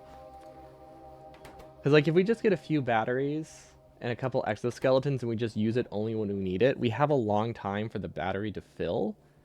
So we can just do, like, one solar panel, a ton of batteries, and that gives us enough to kill the worm. That's honestly not a bad idea at all. It sounds really dumb, but I honestly think I think it'll work. Yeah, no, that will work. One solar panel to charge, like, an entire row of batteries is what it's going to amount to. Let's see, how many batteries would that be if I want 3 exoskeletons? 1, 2, 3... 12, 11 batteries. We can do 2 solar panels charging 11 batteries. Is there an estimate for how long that takes? Let's see. Battery is... We wouldn't get personal, I don't think. Those are a little bit pricey. The battery... Yeah, they're yellow science. We would get these then. Okay, so this has a capacity of 20 millijoules. And then... Solar panel has a charging rate of 30 divided by probably 2-ish. Let's say 15. So that's 1,000 seconds to fill up a battery. 2,000 seconds to fill up a battery. Actually, is that right? 15 for 2,000 is about... Or 1,500 for 2,000. That's... Yeah, okay. It's more like 1,200. So 600 per battery with the 2 solar panels that we'll have. Is pretty close. More like 670. So that is 6 batteries an hour. Honestly, that's probably fine. We can technically do a bunch of solar panels at once and then slowly replace them with batteries, but yeah, I think that'll be good. How long does that give us, though, to run? Exoskeleton is 600 kilowatts. So we would have a total of 11 times 20 times 1,000.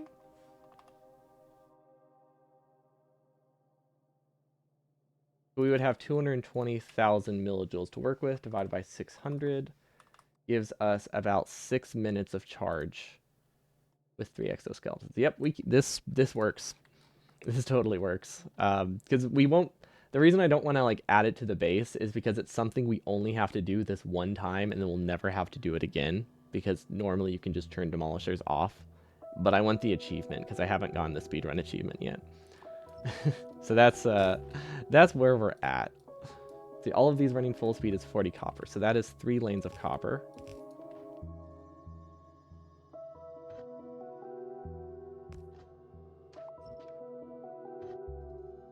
Yeah, it does complicate it a little bit. That is the only planet that biters are noticeably going to be enabled, but it does technically matter, which is fun. I guess it doesn't actually matter which supplements which, does it? I don't know, it might matter a little bit in terms of balancing. But yeah, normally you can just turn them off, because you can turn on... I forget what they call it. I think there's a separate setting other than peaceful mode, which is like not aggressive or something, that makes it that they never attack you. Not entirely sure. Because you can't turn off... Maybe you can turn off enemies planet by planet. Maybe that's an option. Yeah, I don't know. I don't know exactly how it works, but basically you can just effectively turn them off, and then everything's fine. Okay, so we would need 3 smelting lanes plus 1 for iron, so that's 4 smelting lanes. So that's here. Iron can go down the middle. Yeah. Well, I can't turn... Okay, that's what it does. You turn off the enemy spawning. Is that what the new setting is? Okay, thank you. Like, I knew there was an extra setting, but I wasn't sure if it made it passive enemies. Like, more passive than peaceful mode. Actually, wait, is peaceful mode passive? Wait. Does peaceful mode make them attack you if you attack them first? I feel like it does, but maybe I'm just imagining that. But yeah, making it that just no enemies spawn. That's the setting I could not remember. Which is very nice. It only really affects demolishers, and it also means I don't have to have starting size be like 300% for this base. Oh, God. They do retaliate. Okay. Cool, so I do know some things. There's no settings in the enemy tab for Volcanus, only Gleba and Novice. I think the no enemy spawning isn't just Novice. Or I don't think it's just Novice and Gleba, I think it's just every planet. It just only includes demolishers. Because demolishers shouldn't... There should be a way to disable demolishers. Is there a closer copper? Not really. We'll just do this one. Sure, it doesn't matter how these connect.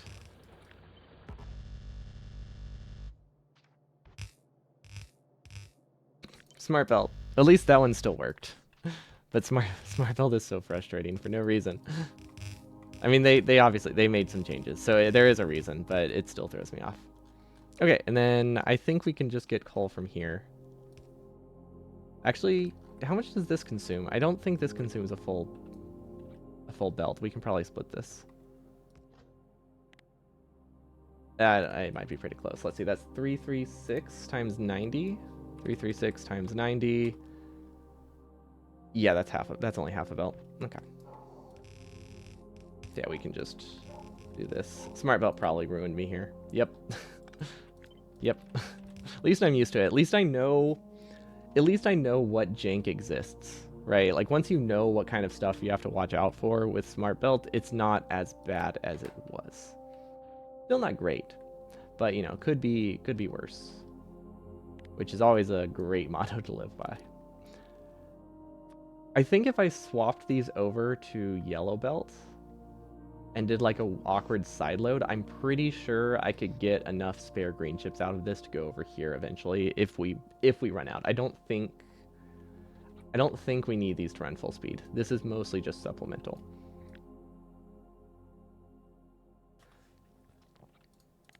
because it goes to here, which is 4.6, and it goes to here, which I cannot get an accurate value for. I think it's about 3. So I think we use almost all of it. So we probably do need to run full speed. I'm just going to assume that we'll have enough green chips once these are done. There we go. Let's just make that bold assumption. And then if we also do yellow assemblers here, that gives us more. So like we can just slowly add like prods and speeds and things as a last resort. We have options, but realistically, things don't need to run full speed all the time, so I don't think we're going to be terribly limited. We definitely should have just done 2 red chip lanes next to each other. I kind of didn't think we would need more. Actually, is it possible for me to just fit another? I think I can just fit another down here, can't I? Would that be better? That would definitely be better, wouldn't it? Because this is actually pretty close. Yeah, no, there's no reason. Okay, we should move this. This should go here. I don't think enough coal can get through here. Let's see. That is 432. Okay, technically it will get through. It's just going to take a while.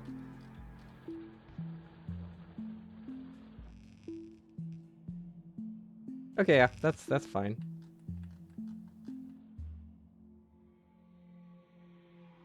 Yeah, we're definitely doing red chips here. Because now they're combined, so now they can be split wherever they need to go. We don't have to worry about dedicated production, which is very nice. Now we're just going to cut these. We're going to build them. I wonder if I'm going to stress test my base at all. I really don't think I do. I will. I think we're just going to roll with it, because I really just want to do a run next week, and I don't think we have enough time to stress test. So we will test it live. I guess that's what speedrunning is, right? Why plan a base when you can just guess? Perfect. We have not copied it yet. God, this is such a bad design. I'm aware of it, but you know, I should be accepting of it, but I am. This is going the wrong way though. Flip horizontally. There we go. Iron would be this one. And then the 3 copper lanes. Okay, we need to figure out how to get plastic over here though. Okay, now if we're doing it this way, I think it's fine that we don't have a supplemental green chip anymore. Because now we can take green chips from a better spot. We don't need this belt. I don't know what that belt was supposed to be originally, actually. We got this one. Got this one, and we got this one. Yeah, I really don't think I need this copper. We could probably use the copper for one of these, but honestly, this copper is technically closer. On the other hand, that would require more roboports. This one's easier, but it would take longer for bots to build. Oh, old rough house. Welcome, welcome.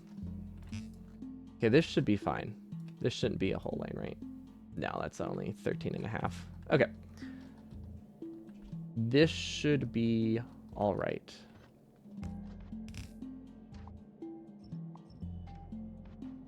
Now we no longer need this belt. There we go. And then this can go up. Well, so I guess we kind of need that belt. It's just going a different direction now. Probably still want this splitter, because I think this is what goes towards centrifuge production. That is the wrong belt, which means... I don't know what that means, but it means I messed up. Yeah, it means I messed up. That's unfortunate. What was it supposed to look like? What did I break? This isn't getting green chips. This is getting blue chips. I don't think I broke anything. No, I think we're good. I think I'm just misremembering how it looked. Yep, no, that's correct. Okay. I didn't actually... I felt like I deleted something that I didn't actually delete. That's fine. Okay, and then this can connect, and it can just go straight through. Because we don't need to have it loop around or anything like that. Okay, now where do I get green chips from?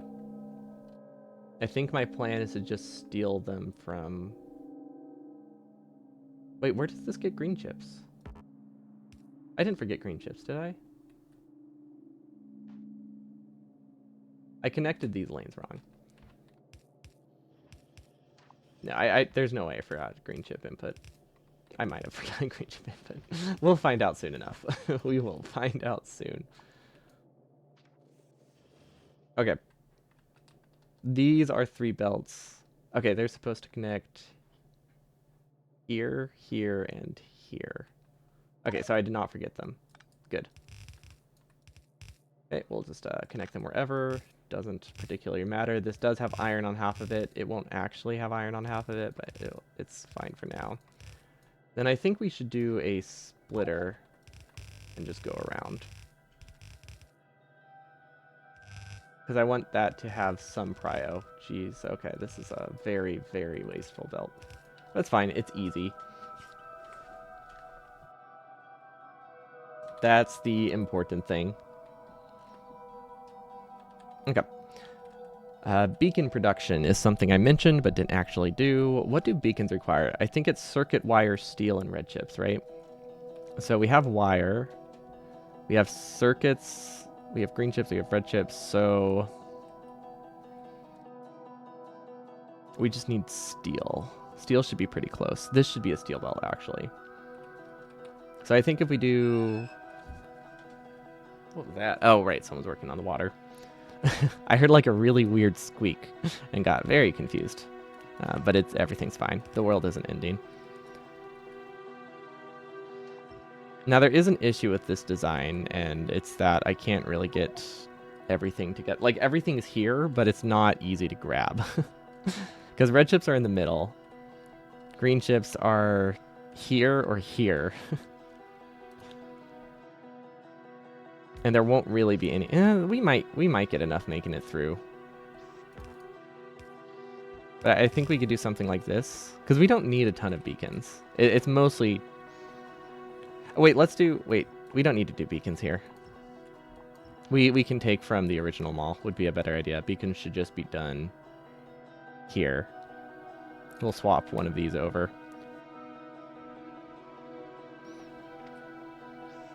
So we just need to get steel over here. Which I think we can just kind of do like a weird sushi belt thingy. Don't exactly know how it's going to work, but I think we can cut through here. That should work.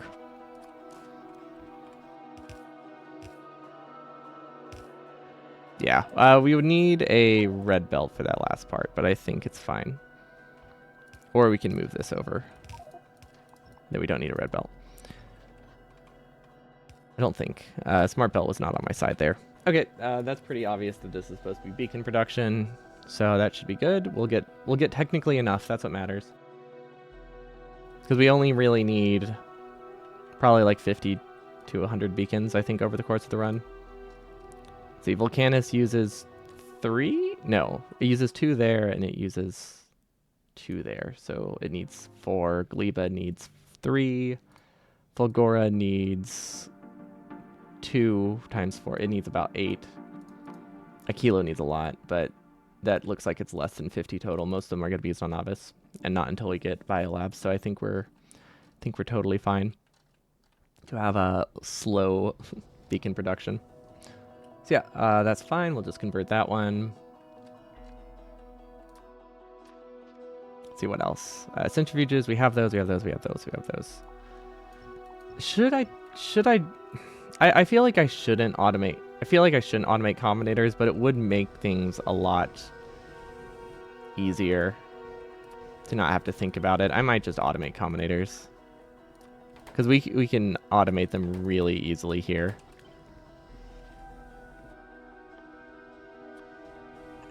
Yeah, I know we only need like 4 of them, but I think we're gonna go with this, and then this one would be a selector. That's not a selector. Oh wait, that's not how that works. Okay, I don't know the recipe apparently.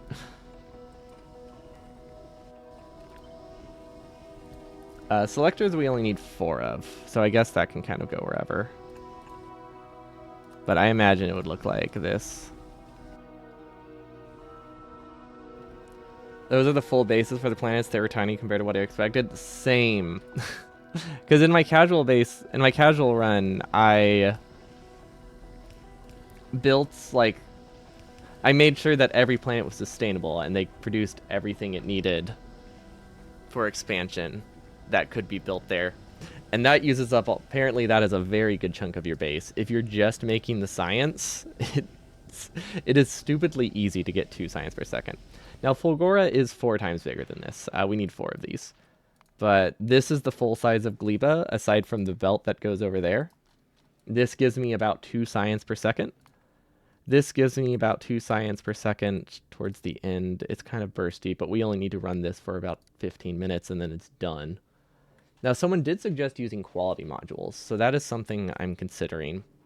Because if you use quality modules here, you need half the science. And if you need half the science, I think you need half the power. Or you just produce it faster. Because it's easy enough to get quality holmium. Like 100 quality holmium is enough. So that's an option we could go with.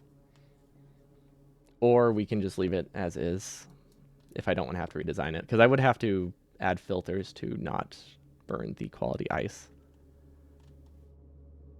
But yeah, if we can like put a quality assembler here and probably like a recycling upcycler, it could work. I don't know. It seems difficult to get enough ice. Because I think this uses like 5 total, doesn't it? Oh, it uses 3.9 total. So I would need 3.9 uncommon ice. Which I would have like a 3% chance to get. Yeah, okay. Never mind then. Never mind. Let's not worry about that. Okay, let's do the combinators then. This is a selector. We'll just hand feed it a stack of chips. Honestly, these don't need to be automated. Mostly, if things like don't need to be automated like this, it's mostly there so I can look at a reference picture and be like, oh, this is what I need. This is what I need next. So it's not that these have to be automated. I might just handcraft them, but this is a reminder like, hey, you need this at some point. I should probably also do the same thing for like pump jacks maybe. We could also get a list. I don't know. If we have enough time, I might make a rough crafting queue telling us what we need on each planet. I think that would actually be worth it. And then tanks. So these aren't automated, but they can just go here. Now, I can automate these fairly easily. If I just add like a splitter here and a splitter here, we can technically automate pump jacks. But we can also handcraft them because we only need about... How many do we need? 7, 8. Novice needs probably about 20. No, 10. Volcanus needs... We did 2, but I think we can get away with 1. So yeah, we need like 15 pump jacks total as well. Because whenever you have any percent settings on... The amount of oil you get from a single pump jack is insane. Like, you get 100 or something from a single pump jack. Which is a lot of oil. That's enough for, like, 10 refineries?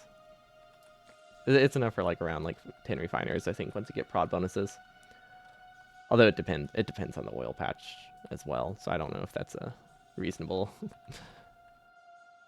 reasonable estimate. Because it does vary easily between, like, 50 to 150%. There's some pretty wide variance. See, that's 120. That's 64. That's 40. Yeah, never mind. It's not. It's probably enough for like 5 refineries. That feels really low. I guess in any percent we had 3 pumps going into 10 refineries. So I guess that makes sense.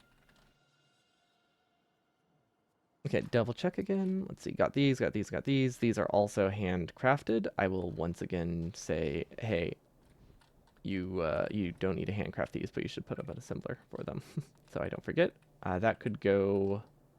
Here could work. This is a good spot for it, because this has screen shit. No, it doesn't. Never mind. That is not the lane I thought it was. If we could get steel here, we could just fully automate them here. But I think that's another thing that's just going to go next to the mall. And I will just say yes, as a reminder. But realistically, these will just be in our crafting queue, and then we don't have to think about it. Same with portable solar panels. My plan is to get like 4 of these, and then just charge batteries for like 2 hours.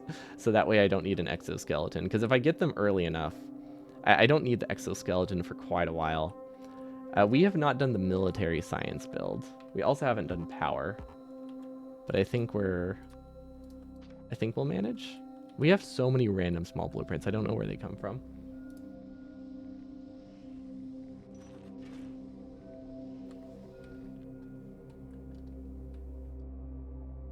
Yeah, we'll have to get power once we get our... I think we'll have to test power once we have biolabs up and running. Actually, I guess once we have biolabs up and running, most of our bases probably should be idled by then. I really don't look forward to these guys trying to get those. And we need military. Okay, how much military do I think I need? I think by the time we get military, I will have yellow assemblers. So beaconed yellow assemblers is definitely a good idea here. Military science with prod modules. How much does this produce? That is not the value I need. I need to look at it with beacons. Beacon. Let's see one beacon. What do you produce? 1.64. Geez, okay, that's like nothing. Or that's plenty. I mean, like, that's nothing in terms of how many assemblers I need. I guess, yeah, I'm still not used to the fact that these are just legitimately 3 times better. Like, the first beacon you place is 3 times better than it was in vanilla. I'm assuming the second one is still pretty decent. Yeah, I don't know how the diminishing returns works there. No, okay, the second one is a pretty harsh drop. So this one's probably already pretty equivalent to what they used to be. Okay, so to get this, we need 0.7 grenades per second, 0.7 ammo per second, 1.4 walls per second, which is 7 stone brick per second, which we cannot afford.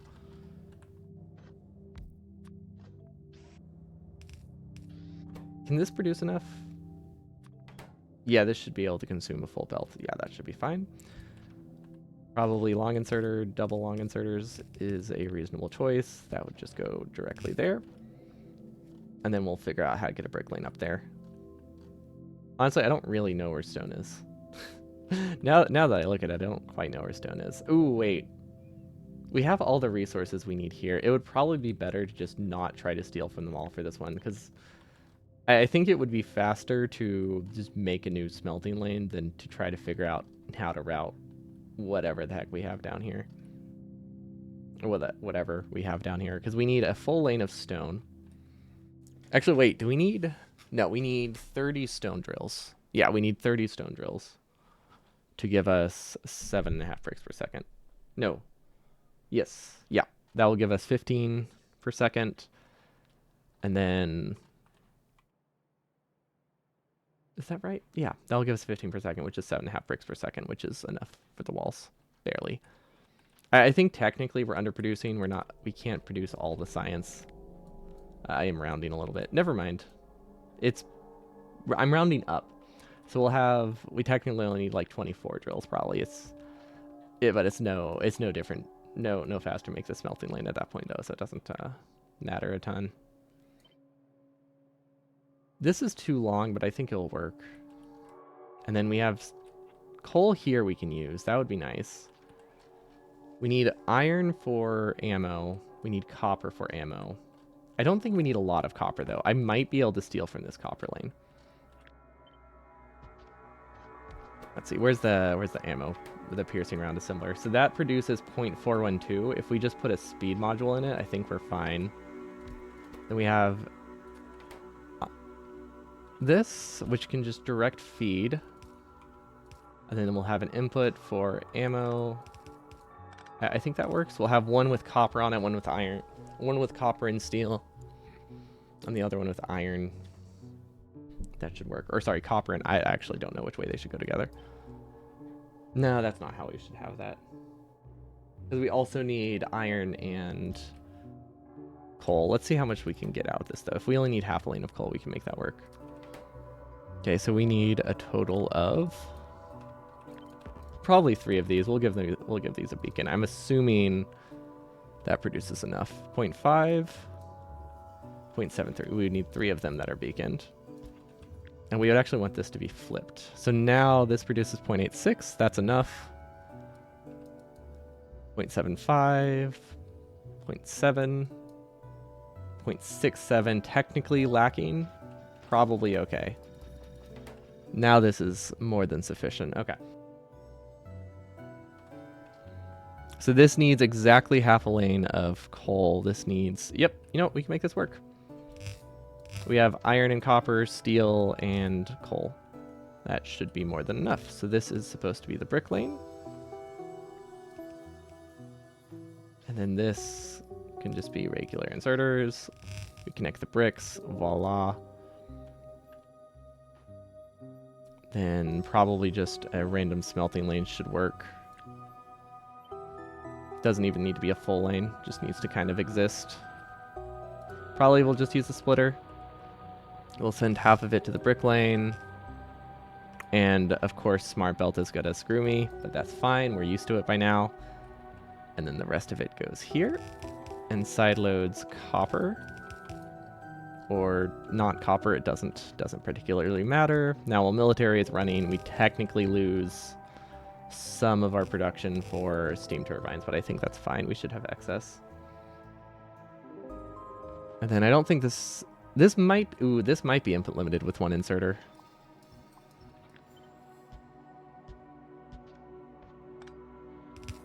And then power, because that actually matters there. Okay, that should be good now. It might not be input limited. It depends on how we actually would have set up our build. There's a way to make it not input limited, but not the way I had it set up. Okay, that should be fine. There is definitely a way to build this to where I can use 1 beacon, but it genuinely doesn't make a big enough difference, so I don't think we have to worry about it. Okay, how am I going to get iron? Wait, iron's easy. Actually, isn't steel also easy? How much do I need? 1 steel per second. Okay. Here's what I think I should do.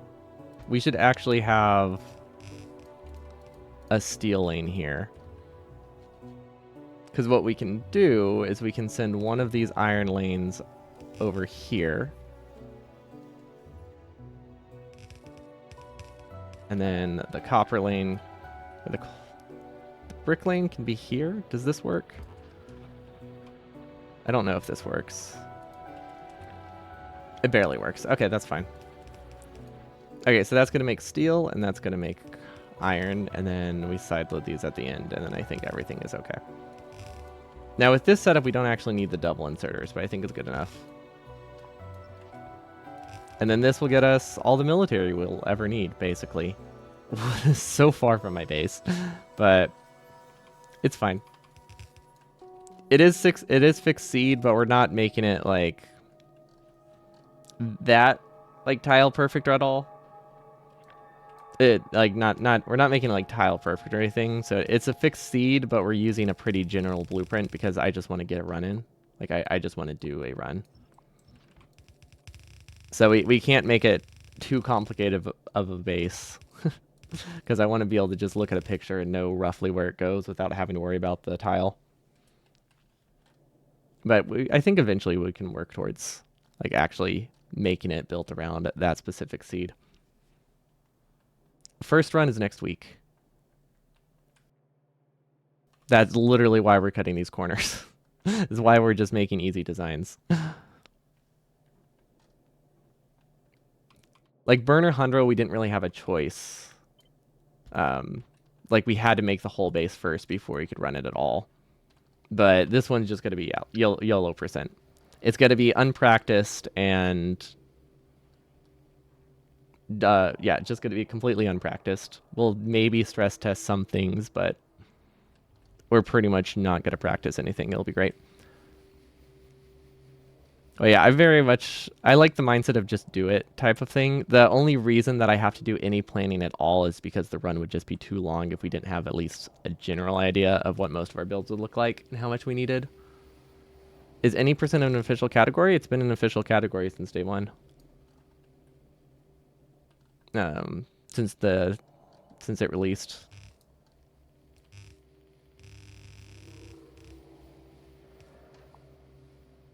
Yeah, I'm pretty sure day one of Space Age, they had an any percent category. It's just nobody's run it. No, this is not New Game Plus. We're not using blueprints. If we were using blueprints, if we were using blueprints, we would have designed it around the seed and just used them. So no, it will not be any percent plus or New Game Plus. We do not have centrifuge processing yet. I'm assuming we'll do that here because we don't really need. We need fuel eventually. We don't need a ton though. We need a grand total of I think 250 fuel cells. And then another 50 light green stuff for the biolabs, and then I'm pretty sure that's all we need. We want that to produce over the course of like an hour. Honestly, that's actually pretty fast. How much does this produce? Let's assume these are beaconed and prod moduled, because I think that's easy enough to do.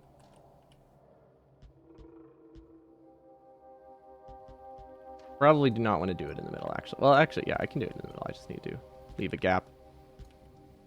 Okay. These should have fast enough production, I think, to get me everything I need in an hour. We'll see. We will not be doing Covrex. We'll just be doing this. This consumes almost 1 belt. This has a rate of 0.011 per second. So over the course of 1 hour times 0.011, we get 40. Yikes. Okay. So this is an entire belt of uranium right here being processed. That is terrible.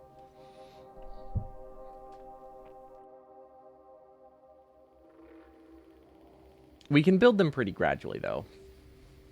Like I guess I don't need it all by like the hour mark. And we only need a total of, what is it? It's the wrong button. I was trying to mute. We'll only have a total of,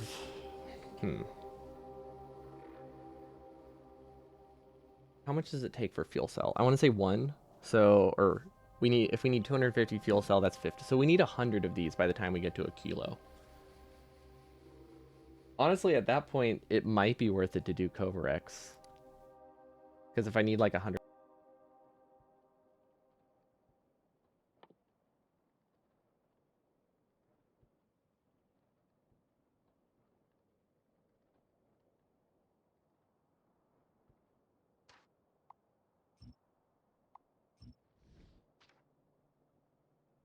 They somehow got offset. It wasn't... It wasn't like dead, but it was going to the wrong channel. I have 2 channels of audio. One of them is just for... One of them has light processing, like a compressor, a limiter, and stuff like that, and audio boosting. And the other one is just completely unfiltered. Although it's not like I have heavy filtering, so I don't really need to keep the second channel, but I have that one just in case. But I usually tell if my mic is muted by the green bar I see to the left moving up and down. But when they're offset, it's fine. It's not... No, nothing to do with wrong button. Sometimes it doesn't register the mute key for the other one. I don't know why. I think I have one button assigned to one of them that isn't assigned to the other. Or maybe the app is just a little bit glitchy. But occasionally it will mute one of the channels but not mute the other. And it's weird. But whenever that happens... this is a USB mic. It has an XLR. It's...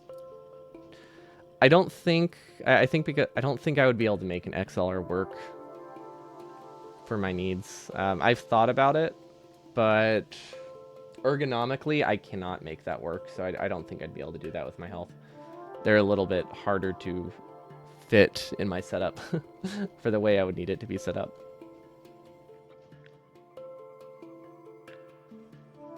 Maybe if I wonder if they sell XLRs with a remote. Probably not. That would be weird because the whole point of them is that they are all mechanical. But either way, that mistake would have happened regardless. I don't hardware mute ever, or very rarely hardware mute. So That mistake would happen regardless of how the mic was set up, because that's an OBS thing. It happens every now and then. I haven't figured out what causes it. I blame OBS. Because I don't think I have a separate key bound. It could be that one of them has a default key that I didn't notice, though. That is not correct.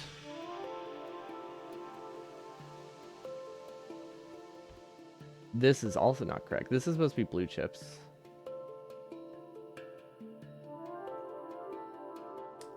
Ah, that's straightforward enough.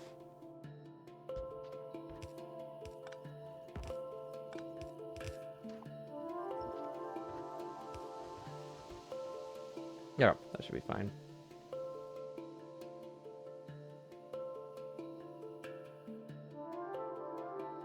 You have an EOV USB preamp and a mic that you're not sure of. Okay. So for me, it's more that I need a lot of controls on the preamp or the DAC that is not that common, because I need a specific kind of audio control, which a lot of them don't offer under like the 200 price point. And that also just makes it harder because I need it in 2 spots at once.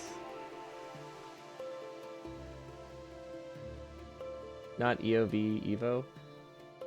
Did I not just say Evo? I could have sworn I said Evo. Not like it matters. I doubt I doubt you would get the wrong results with, get either of them.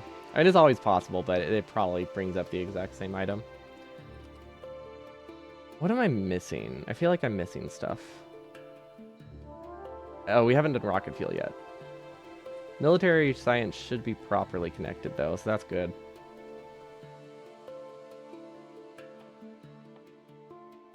A splitter would be a good idea here. To side balance it. I could also maybe combine them. I'm not entirely... No, I need a little bit more than one lane. Also, this is too many smelters, but it's not worth cutting down, because I only actually need 6. But it's easier to just copy something I already have, especially when it's cheap. Okay. What else do we need? We need to design the spaceships. I might just steal someone's spaceship design, though, because I don't really want to do that. Do I need refined concrete for anything? I think you need refined concrete, don't you? Or, what is it for? The cryo chambers? What are they called? Cryogenic plant. The cryogenic plant, I believe, costs concrete, refined concrete. I don't care if I can craft it on this planet. I just want to see the recipe.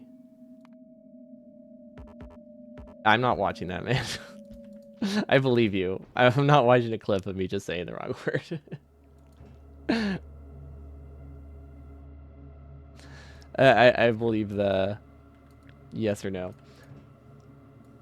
You're terrible at this game and need help. I'm terrible at this game and need help. I'm not one to ask. Have you seen my base?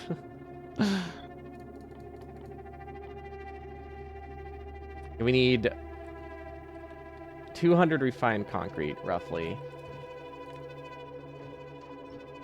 How do I get that? We can make that locally, can't we? Because we can get water, we can get concrete, we'll have concrete automated, we can get iron sticks, we can get steel. Okay, yeah, we'll have all of that in the silo. That's fine. Okay, so we don't need to worry about that. We need I think extra lanes of smelting just for filling the rocket. So like right here we could afford to have like 2 iron lanes and maybe like a steel lane dedicated to filling the silo as well. So wait, 1, 2, 3, 4. Oh, these don't need to exist at all. Okay. Okay. That should be 5. So you're 15 hours in and you don't have blue science yet, you just managed to build a singular car. I mean, that's still faster than I ever built a car. Yeah, it helps that I speedran a lot. And also don't care what my base looks like. So I just see a belt, place a belt. So like I'm fast at placing spaghetti. I wouldn't say the builds are good. So it definitely depends what you're considering better at this point. Because my builds are awful and not expandable. I spend so much time trying to expand my builds every game. It's great. And I refuse to change. Yeah, my space age build is rough. Can I get enough steel out of this? This is a lot more steel than I remembered. Oh, right, because I forgot about steel furnaces, and we had to expand it. Okay, I feel like we definitely have more resources than I need. Which is fine.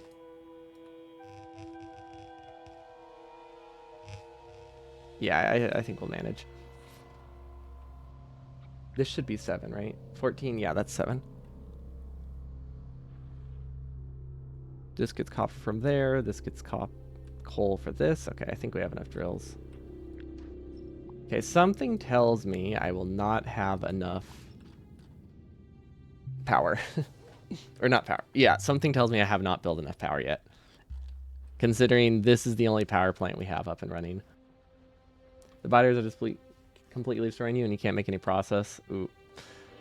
Progress. Yeah, the biters are rough. I usually turn them... I guess I don't usually turn them off. I usually either make them easier or make my resources better to counteract that a little bit. Yeah, they're until you get military science, they're kind of annoying to deal with. And just like wall yourself in. But then expansion gets tedious. There's a reason I usually just turn them off. They just seemed fun to deal with in the expansion, specifically because of the egg hatching. But yeah, if you can't get flamers up and running quickly, they're very bothersome. Or landmines. Landmines are also an option. They're a little bit cheaper than flamers. They can destroy a good chunk of the biters before they make it to your turrets. That helps a lot, especially with like the big and mediums. Although you need a lot of bosses to sustain it. But a lot of the speedrun, the default setting speedruns uses a copious amount of landmines.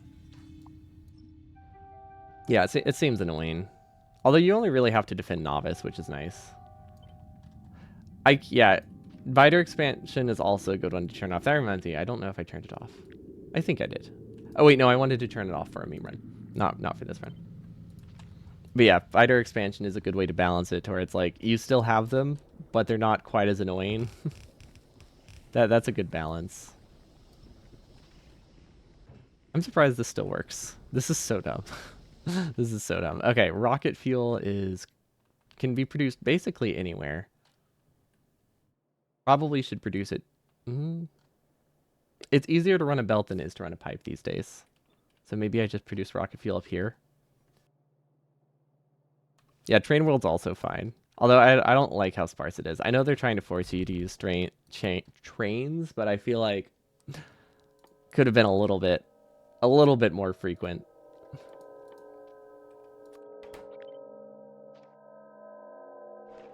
You know, if I'm trying to save light oil, yeah, trains.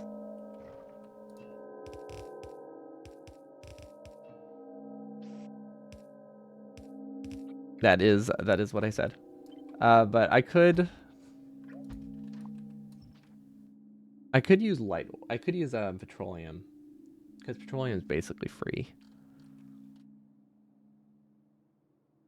So you did both of increasing resources and lowering the difficulty, but you're not far enough. You guess your starter base is defended, but your starter resources are starting to dry up. Oh yeah, getting to like those expansion bases is a lot more costly. I wonder how does do you have to defend them? How much pollution do they produce? I'm assuming you have to defend them, just not as much as the main base. So just if you make the base pollute more, no, that probably doesn't actually work.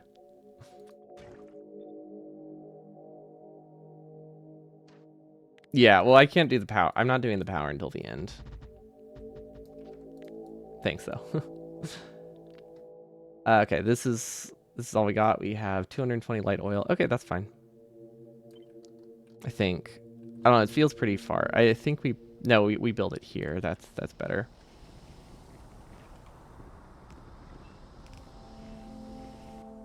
Yeah, no, that's definitely the better way to do it. Yeah, we definitely don't want to forget that, but I think we'll be fine. That can just kind of go through into the middle, can't it? Not really. Yes. If you don't care about achievements, there is. If you do like achievements, I'm not entirely sure. There might be a way to disable it like outside of the game, which doesn't, but I'm not entirely sure. But if you don't mind losing achievement access, you can run a command to change the settings in the game.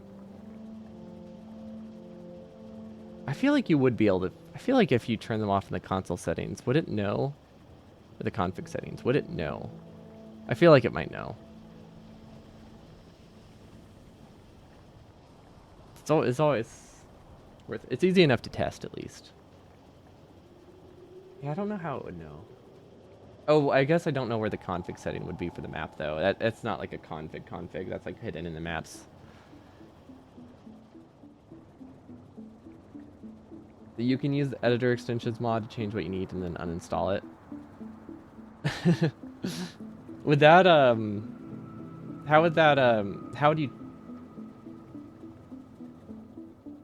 I don't know how that would work. Because if you load in with editor extensions, it marks it as a save that has achievements. When you remove them, the achievement shouldn't come back, right?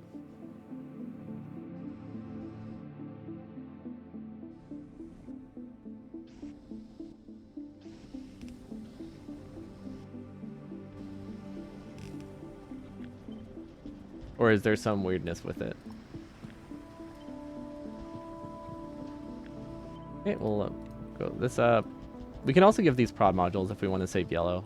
Light oil, but I think we're good on light oil. Okay, and then our rocket silo is over here somehow. We still are sending green chips here, darn it. Oh, right. No, it's fine. It's just because we buffered an entire chest of them. Once we clear the belts, everything should work a lot better. This is a lot longer of a belt than I thought it was. Jeez, okay. This might be...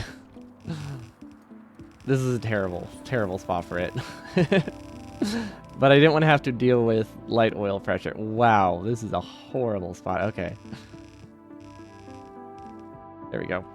And then this is processing units. This is an LDS buffer chest. That should be provider chest, though. And then we also need a rocket fuel buffer chest, which I think we can just do like this. Yeah, that should be fine. You only lose them permanently if you use editor. E lets you use editor features without marking the save file. Yeah, but I just figured having an achievement like listed here would cause it to be disabled permanently. That's why I'm surprised, because I figured it would have to be marked here when you try to like sync them, when you try to like load in. I guess we could just decon the whole base, huh? Undo. There we go. I wanted to clear the belts that were messed up, so I have a better idea of what I needed to see. I love this. It's so stupid, but I love this. Okay, so we should produce light oil at a pretty decent rate. This is not set up to scrap properly. No, wait, it is. No, right. No, this thing changes recipes even we don't need to scrap it. It's this that changes. Also, someone did show me a way to do this without a combinator. It scraps slower, though. So you can add or remove all you want. The achievement counter only considers your current mods at time of completion. Really? So you're saying I could, if I want an achievement, I could play with the playtime mod and then just uninstall it at the end? That's weird. That's really weird. But yes, this is the sushi pipe. Sushi input, sushi output, courtesy of Glass Bricks. Because he's the one who makes all the sushi, cursed sushi. Like the sushi smelters. But he helped me set it up. And then we also came up with this, which abuses the fact that when it tries to empty the buffers, it pushes it out of the chemical plant backwards, where it came from. But if you have a one-way valve there as a pump, it doesn't have anywhere to go, so it just gets deleted. So every other tick, it deletes, I think, 20. Because it would be the building speed of that per tick, or the speed of that per tick, right? So that would be 1200 divided by 60. So yeah, it deletes 10 light oil per tick, or 10 oil per quick. You're never able to do the inputs to set some down and then switch to ammo. If it's on your like hotbar, I feel like if you use your hotbar a little bit, like the side buttons on the mouse are really good for that. So you have one for ammo, one for turrets. The annoying thing is you have to empty the ammo from your pocket every time. If it's fairly mechanically hard, if you set out like an outer wall, like outside of the reach of the biters, and then like do like a short turret creep, that helps. Because if you just go forward a little bit at a time.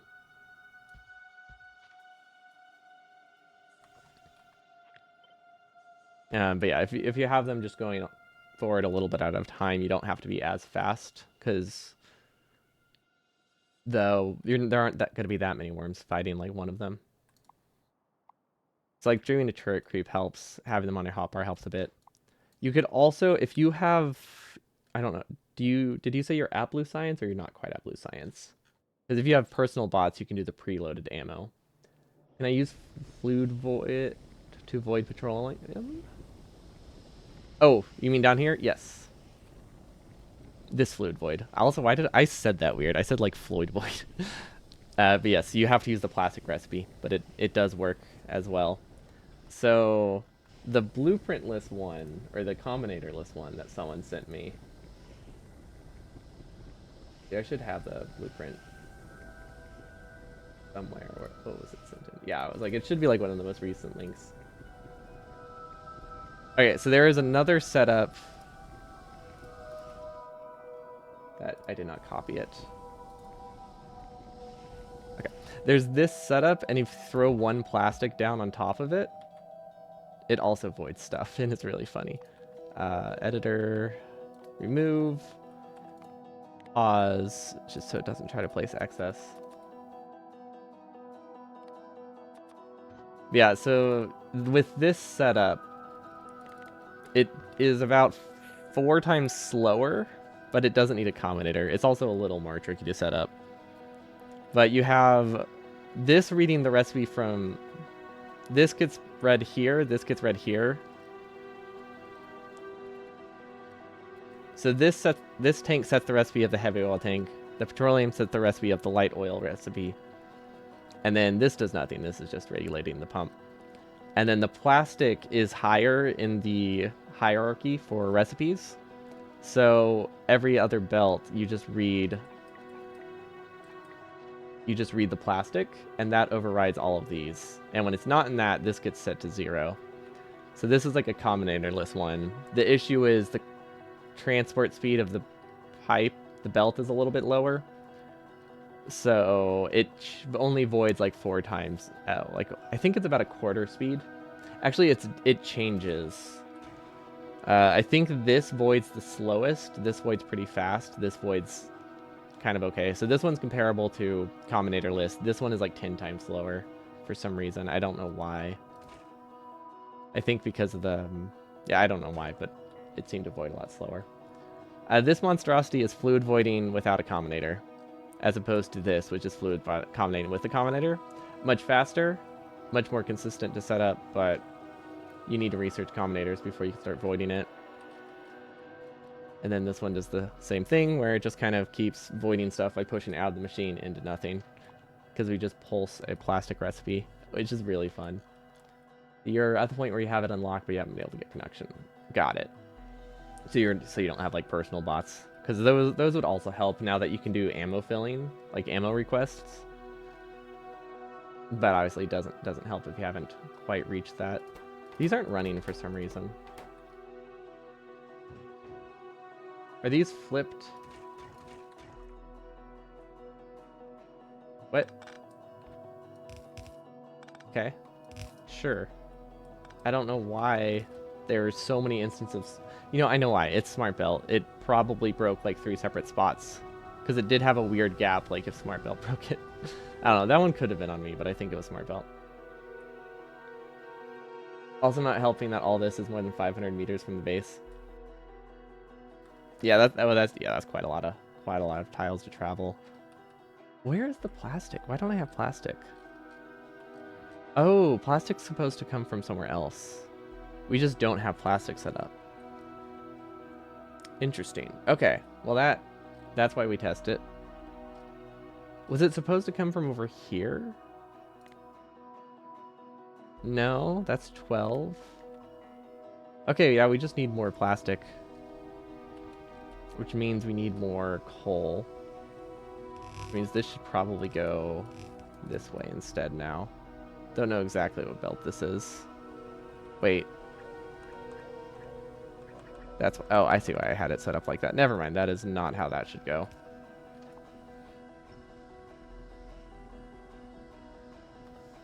You also dealt with it by just building a row after the tanks. Building row after row of tanks. That is a very effective strategy. But I don't want to have to automate tanks, so we can't make them work. Tanks also require blue science, though. Unless they change that. But yeah, if you can push, like, to a little bit of... a small amount of blue science, which... you could probably get stuff fast enough with just, like, a couple assemblers. And, like, a few thousand buffered oil would probably get you the researches you need.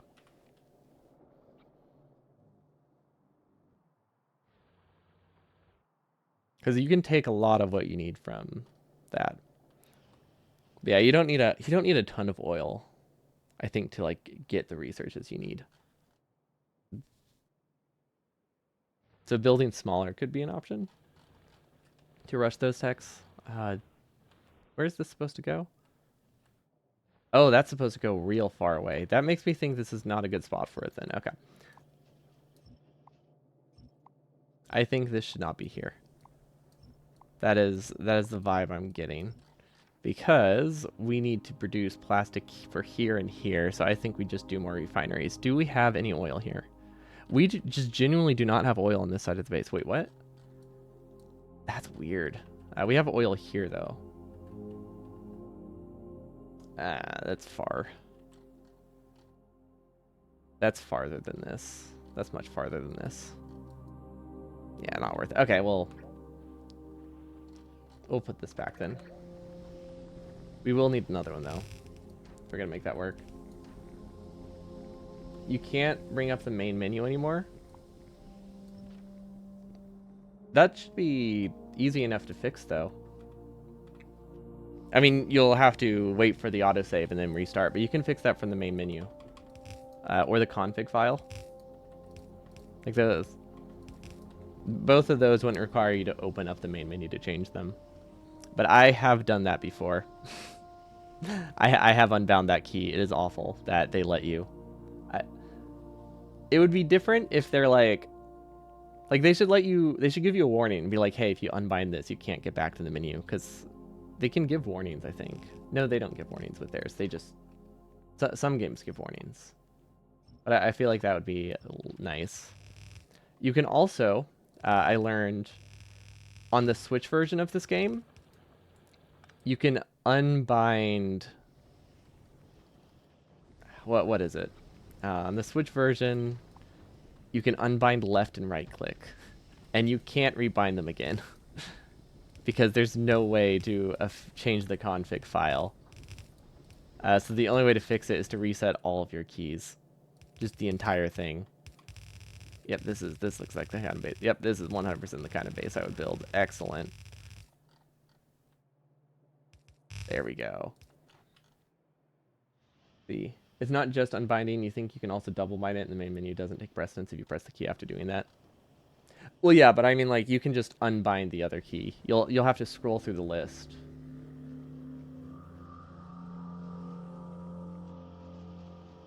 But, like, you can always just, like, unbind it. It's just a little tedious. Are these set up wrong? No, they just take a while to start.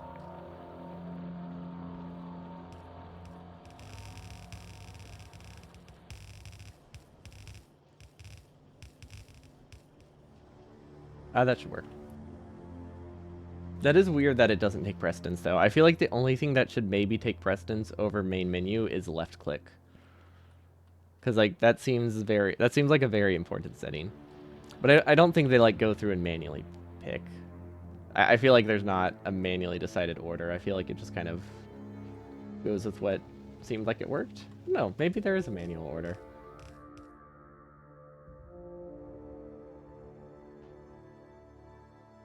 Well, you can search by controls. So if you type like the word escape, it should tell you what it's bound to. Unless you have it set to like a weird key, like the letter Q. Well, okay, weird keys not. Actually, Q's a terrible example. Q would probably work. If you have it bound to a common letter instead of like one of the odd what are they called? Symbols? The symbol keys. The ones that there are less of, that are used less often. But if you have like the letter A bound, it's kind of awful because it will search for every letter A and every letter A here as well.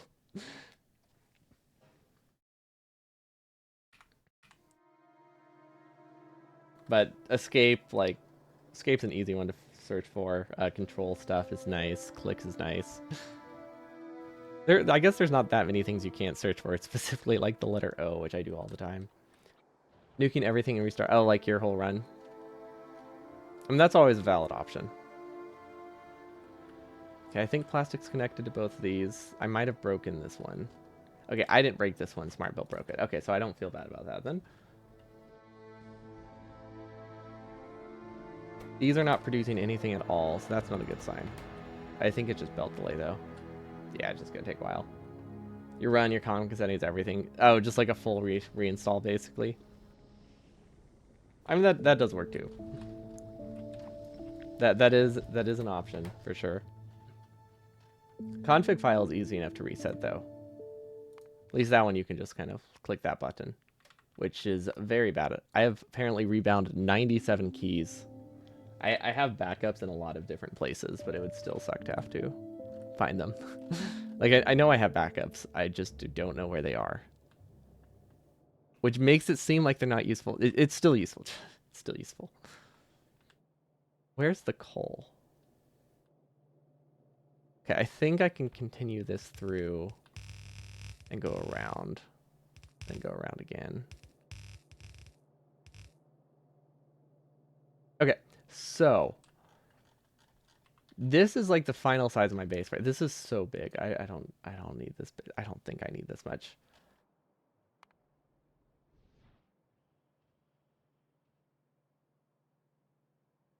I just want to run everything uncapped. Is that too much to ask? Oh, that is not getting enough for some reason. Interesting. Why is that not working? Oh, I think I know why it's not working.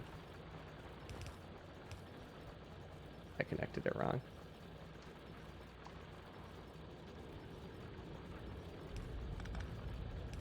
Okay, that should be better. Because this one's just a supplement. It doesn't need to run that much.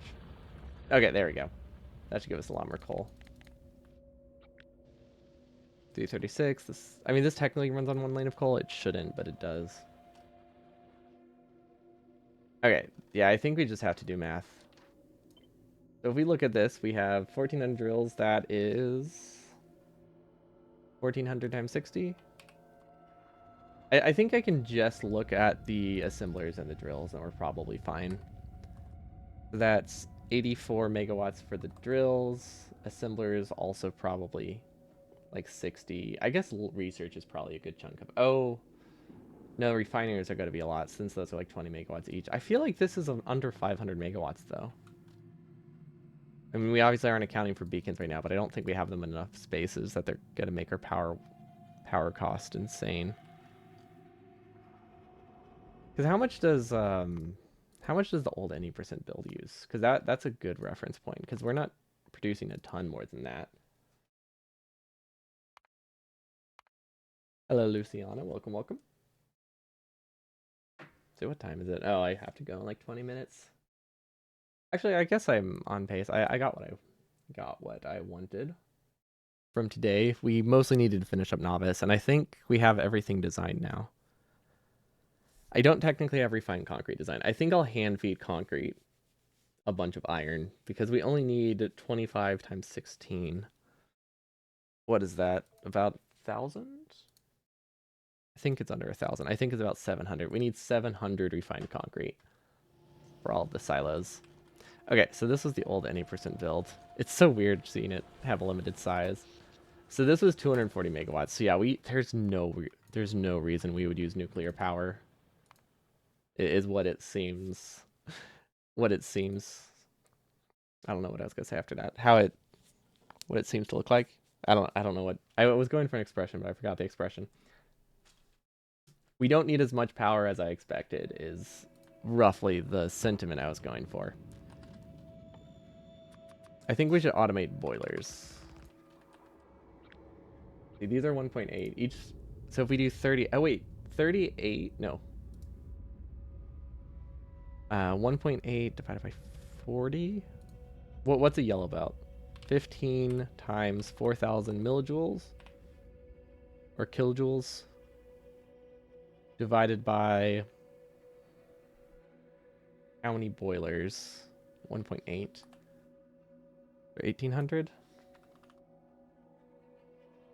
34 boilers per belt of coal. Is it really that low? Is it really that low? Wow, okay. For some reason I thought it was like 38. Actually, wait, am I even using coal? I'm probably not using coal, am I? I might be using it here.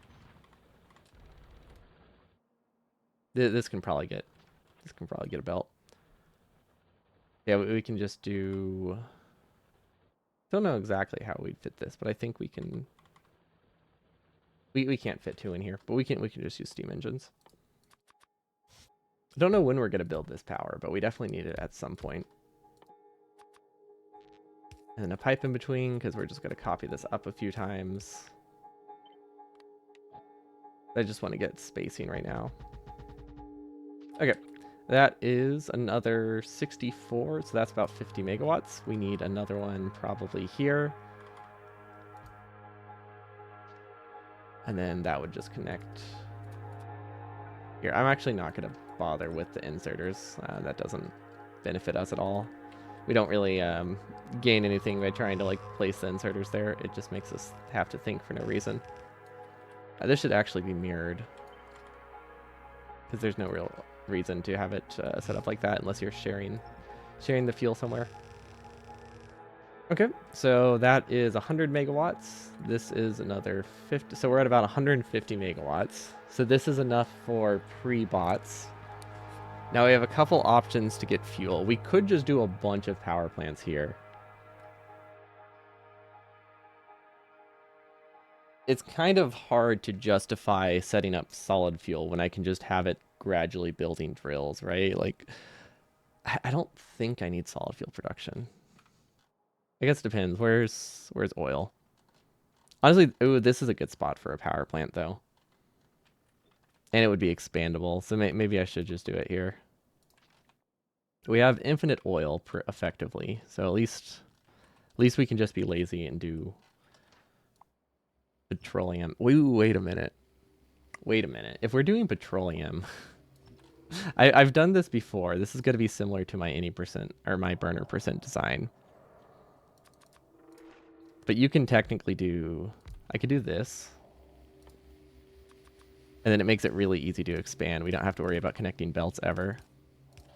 We would probably do a long inserter here.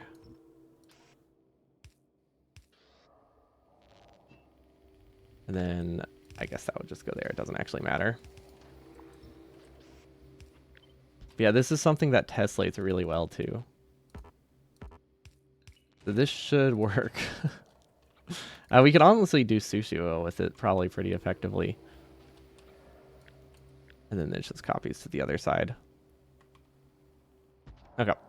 But yeah, this is a reasonable way to do a power plant, I think. But I'm not sure how much oil it would take. This might take a bit too much.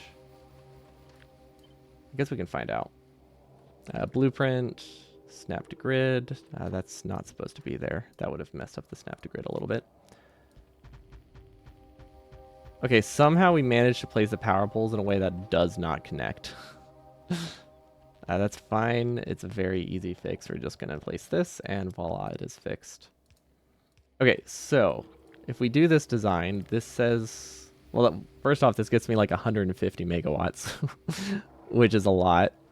But also, it takes 520 petroleum gas. So that would be...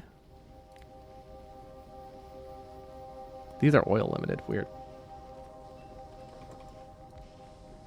Did not expect that. Actually, these are probably petroleum limited, aren't they?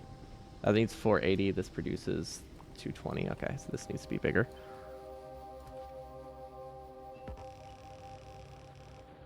There we go. I'm glad we don't have to care about pressure anymore. Makes it a whole lot simpler to lazily set something up.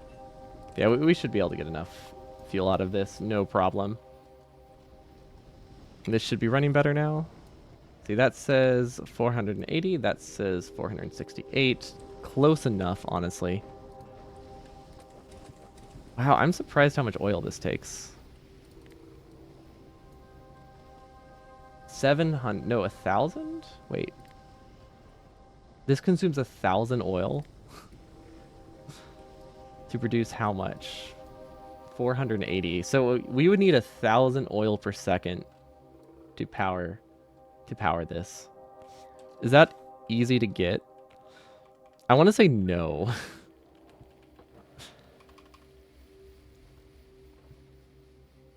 Maybe we do just do oil cracking.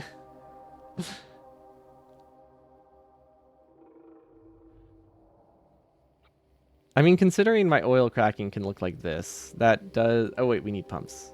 Well, we don't really need pumps. We should probably automate pumps, but they can kind of just go wherever. I think I can just replace one of the engine assemblers with a pump assembler, and then everything works.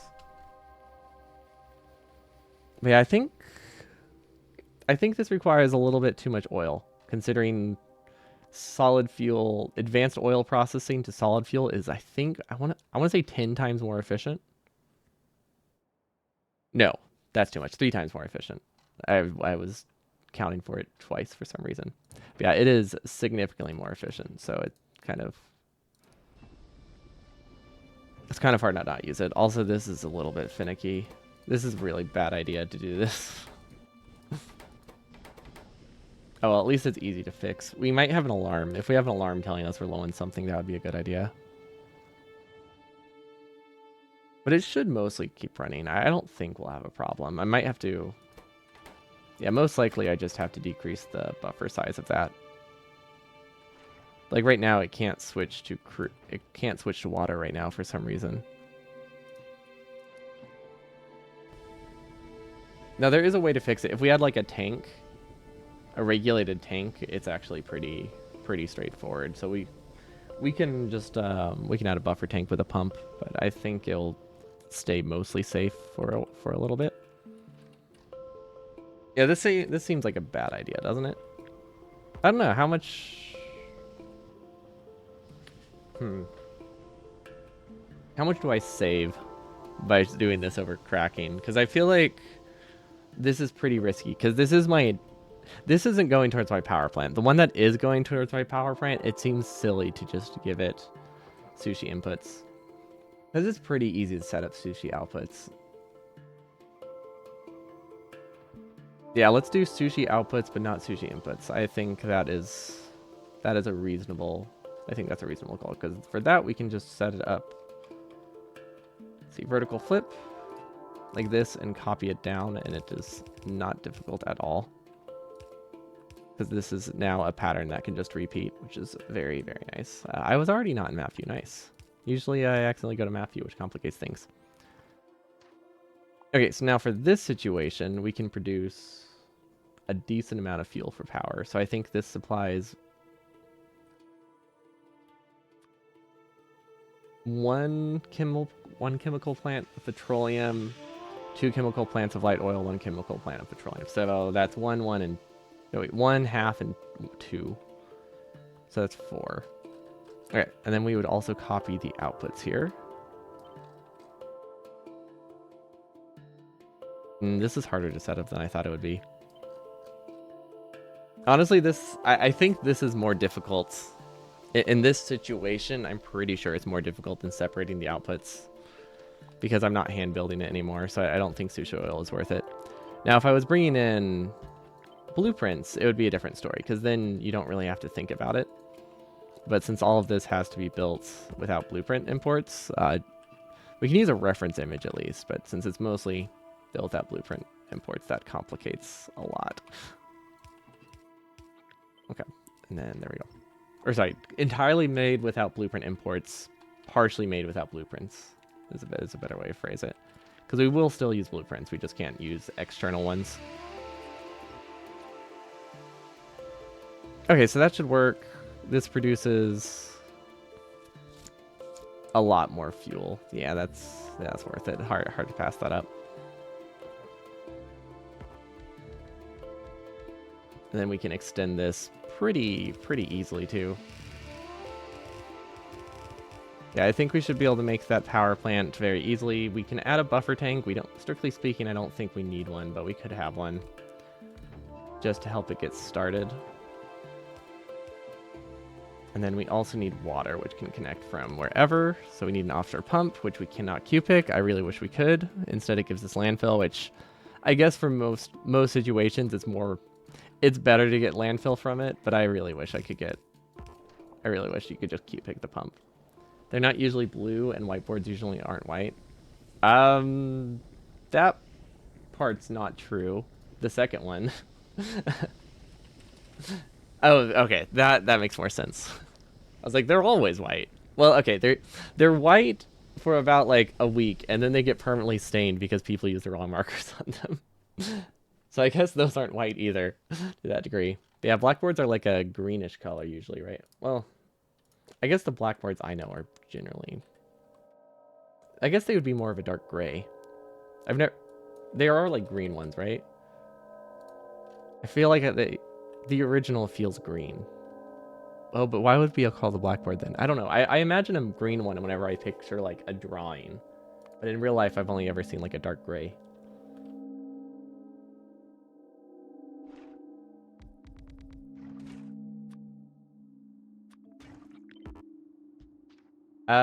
It depends on the teacher. Nowadays, it's probably all whiteboards. Honestly, nowadays, it's probably all just digital. Some of my professors would have one and some of them would have the other. It wasn't that consistent.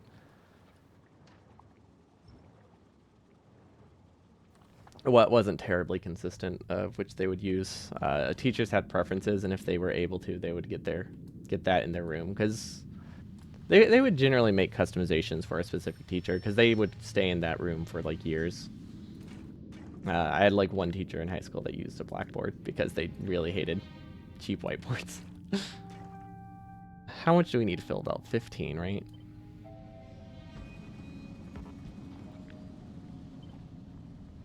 We don't need that output.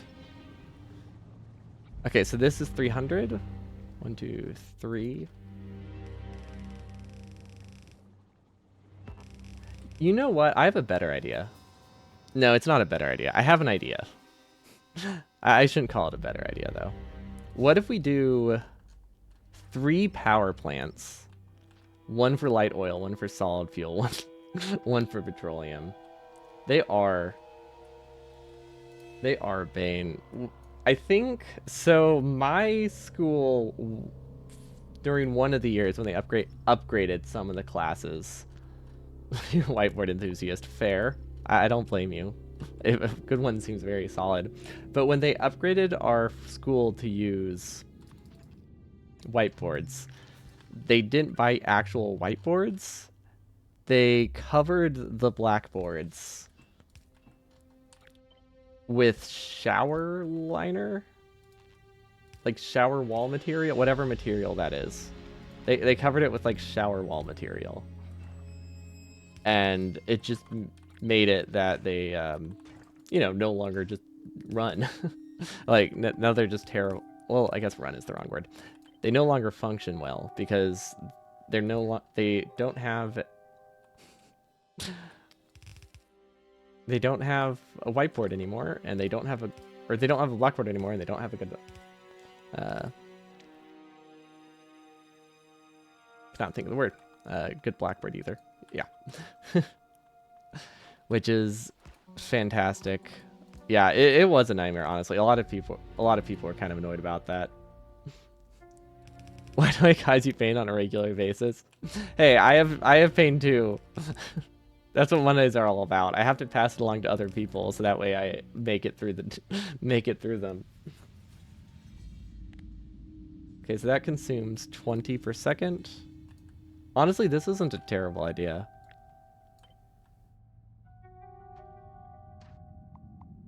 So this is my idea. That way I don't have to calculate power. I can just copy and paste because that can basically go infinitely down and this can go infinitely up. Now that's terrible for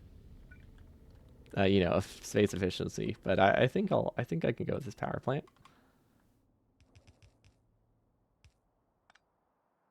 Yeah, it's fine.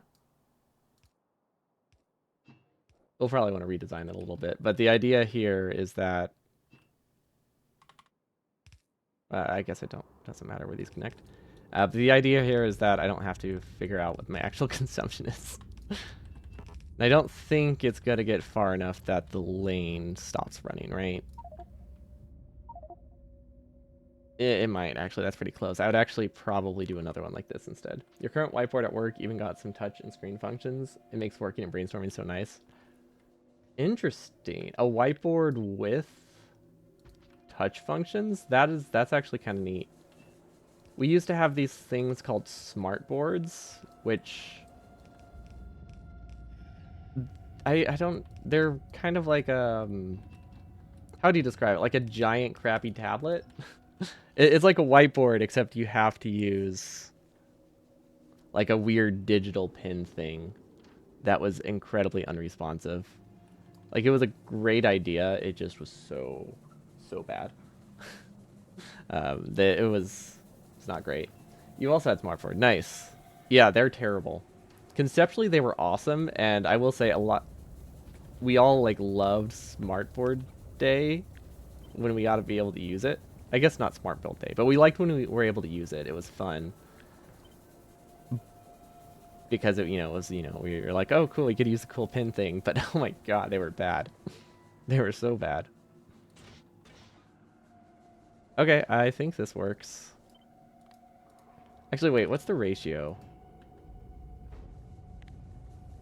This consumes... Oh, one of them's not connected. That's why it's not working. Also still not connected. That consumes 20 per second. This consumes 10 per second. This consumes... This is supposed to be petroleum. That consumes 20. Oh, wait, sorry, 20, 20, 10. What's the ratio I produce in? 30, 270, 150. So it's like a 1 to 1 ratio, a 1 to 2 ratio.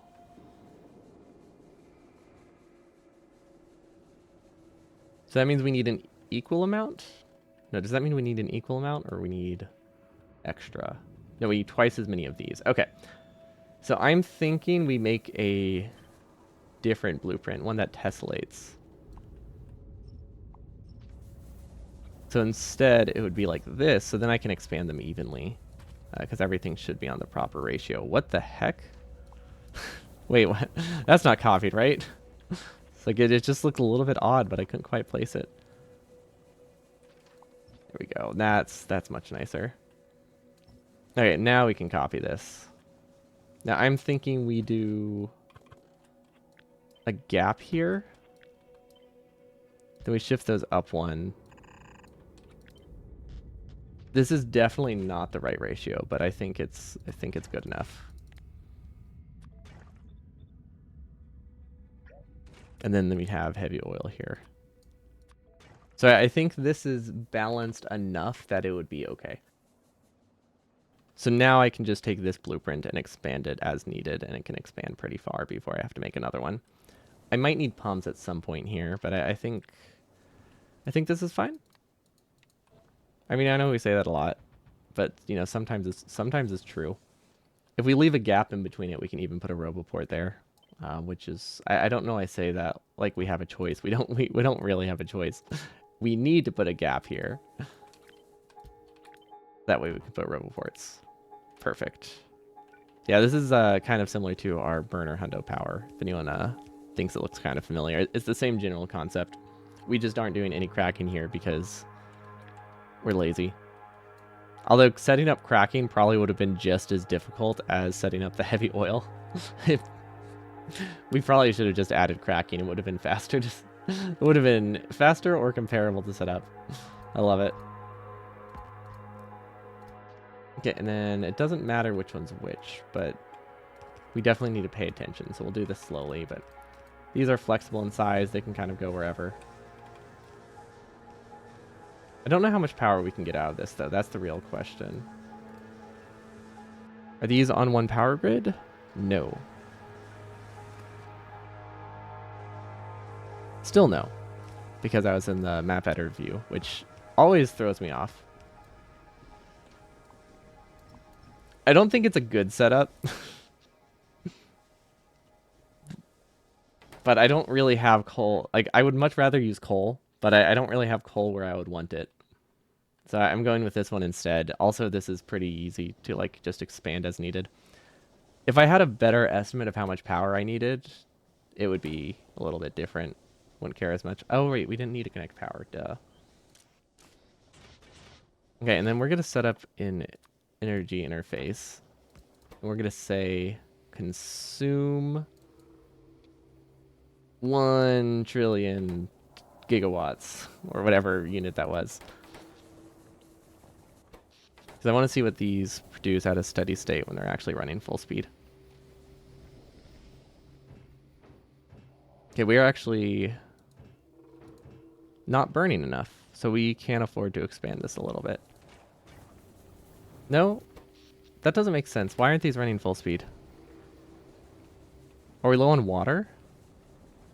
I don't think we're low on water. No, there's no way we're low on water. What's the issue here? Oh, the buffer size might not be large enough. It might not actually be able to try to consume that much. No? Huh. That's annoying. It's very annoying. Why isn't this working? Is this too high? Maybe it's too high. What's below P? I have no idea what's below P. Whatever. I'm just going to assume it runs full. Actually, wait. Let's just do this. 420, 280, 140, 330, 270, 150. Okay, so these are all the chemical plants are mostly running full speed except for the extra petroleum that we have. So that means these are running full speed. So that is about 150 watts. These are running mostly full speed. So that's about probably 280 watts between the two of this. So this is 280 watts of power. And we can very easily double side this for twice the amount. Yeah, we can totally make this work. I still don't... I feel like these should be burning evenly. Are they, like, just not running?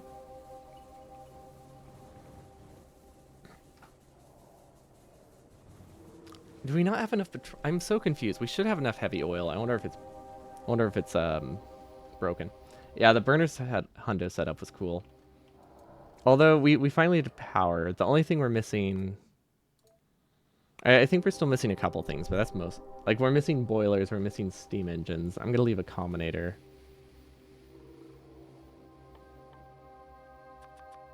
Or like a display panel? Ooh, display panel. We can use a display panel as notes. Missing. And then icon. Display. Okay, there we go. Missing is for petawatt. That's above a terawatt. Really? Oh yeah, I guess it would be. That just I've never actually had it go that high. I feel like I should know them up to like at least the first like couple dozen, but I guess not. Okay, we are missing boilers, substations, long poles, terabyte, petabyte, exabyte. Is that a thing? I feel like exabyte is a thing. Oh, wait. Is that actually the next one? Wait. It might be the same thing.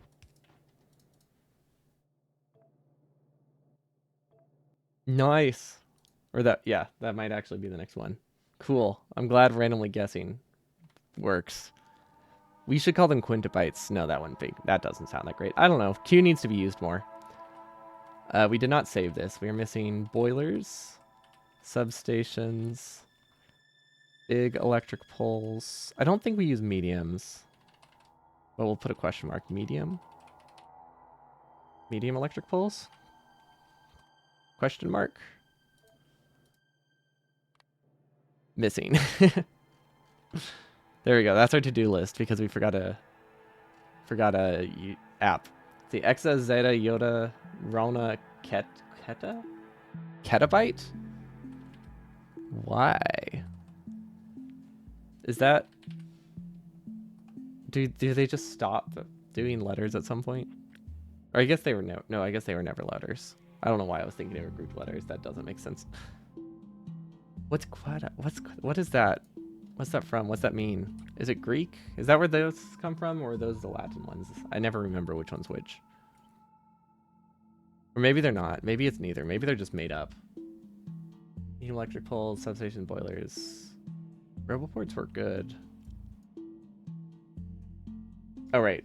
Smelting lanes and plastic lane for filling rocket shipments.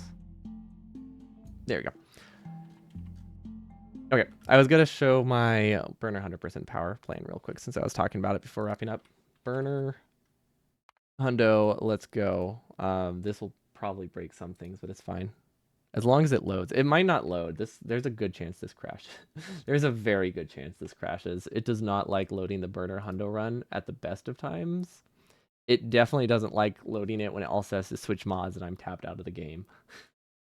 So maybe this is a bad idea. We'll see. Checking consistency, but yeah. Oh, you know why it wasn't much of a problem? I think it's because this was done in 2.0, so there's a lot less to convert. Because whenever we load like the any percent run, it does not like that. But I think that's because a lot more changed between this and Space Age. So that's yeah. Because yeah, we almost crash anytime we switch over to any percent. If I ever like click off. Anyway, what are we looking for? Oh yeah, so this is the burner 100% power plant because we aren't able to mine uranium. We had to allow ourselves uranium to get an achievement, but I didn't want to let us use it for power. What's that side path? What are you talking about?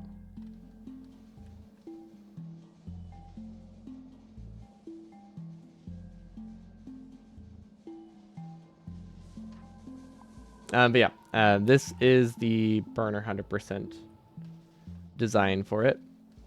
And it has cracking built to the side. This was done with a blueprint, so it's perfectly balanced.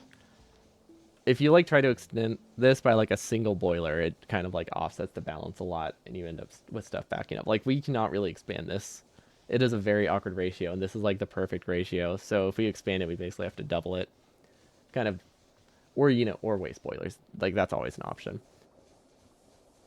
It also does work a lot more consistently now with 2.0 fluids.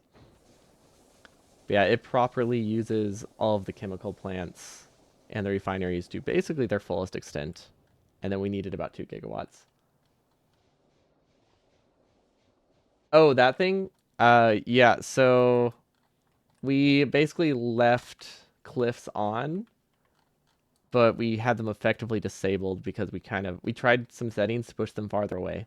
So that was us exploring the base to see if there is some chance we got cliffs near us, just in case, because we had nothing else to do. We had like half an hour to wait for green chips, so we just decided to look for cliffs that way before switching to do the train, not train run, just to cliff explosives achievement. And apparently there are corpses over here. Did we decide to death warp or something? That's weird. Yeah, this is my burner hundo base. I really like it. The power plant though is really cool. That's what this power plant is based on. Although this one also used turbines because at this point turbines were really cheap, and they made the size.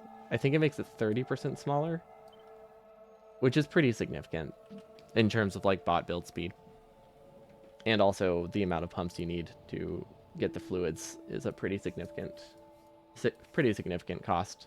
Less of a significant cost now that burner hundo makes things better. We only need like, or now that 2.0 makes things better. Well, we only need like 20 pumps? No, 70 pumps instead of the 2,000, 1,000 we needed. We needed a lot of pumps. But that's it for me today. I think we made good progress on the any percent build. We have a couple more things left to do on Novice, and then we'll probably spend most of tomorrow designing the ship. So that gives us 1 day to review our designs, or 2 days to 2 streams to review our design, and then just YOLO it on Sunday. It'll be perfect. Yeah, hope you all have a wonderful evening, and I'll see you all next time. Peace.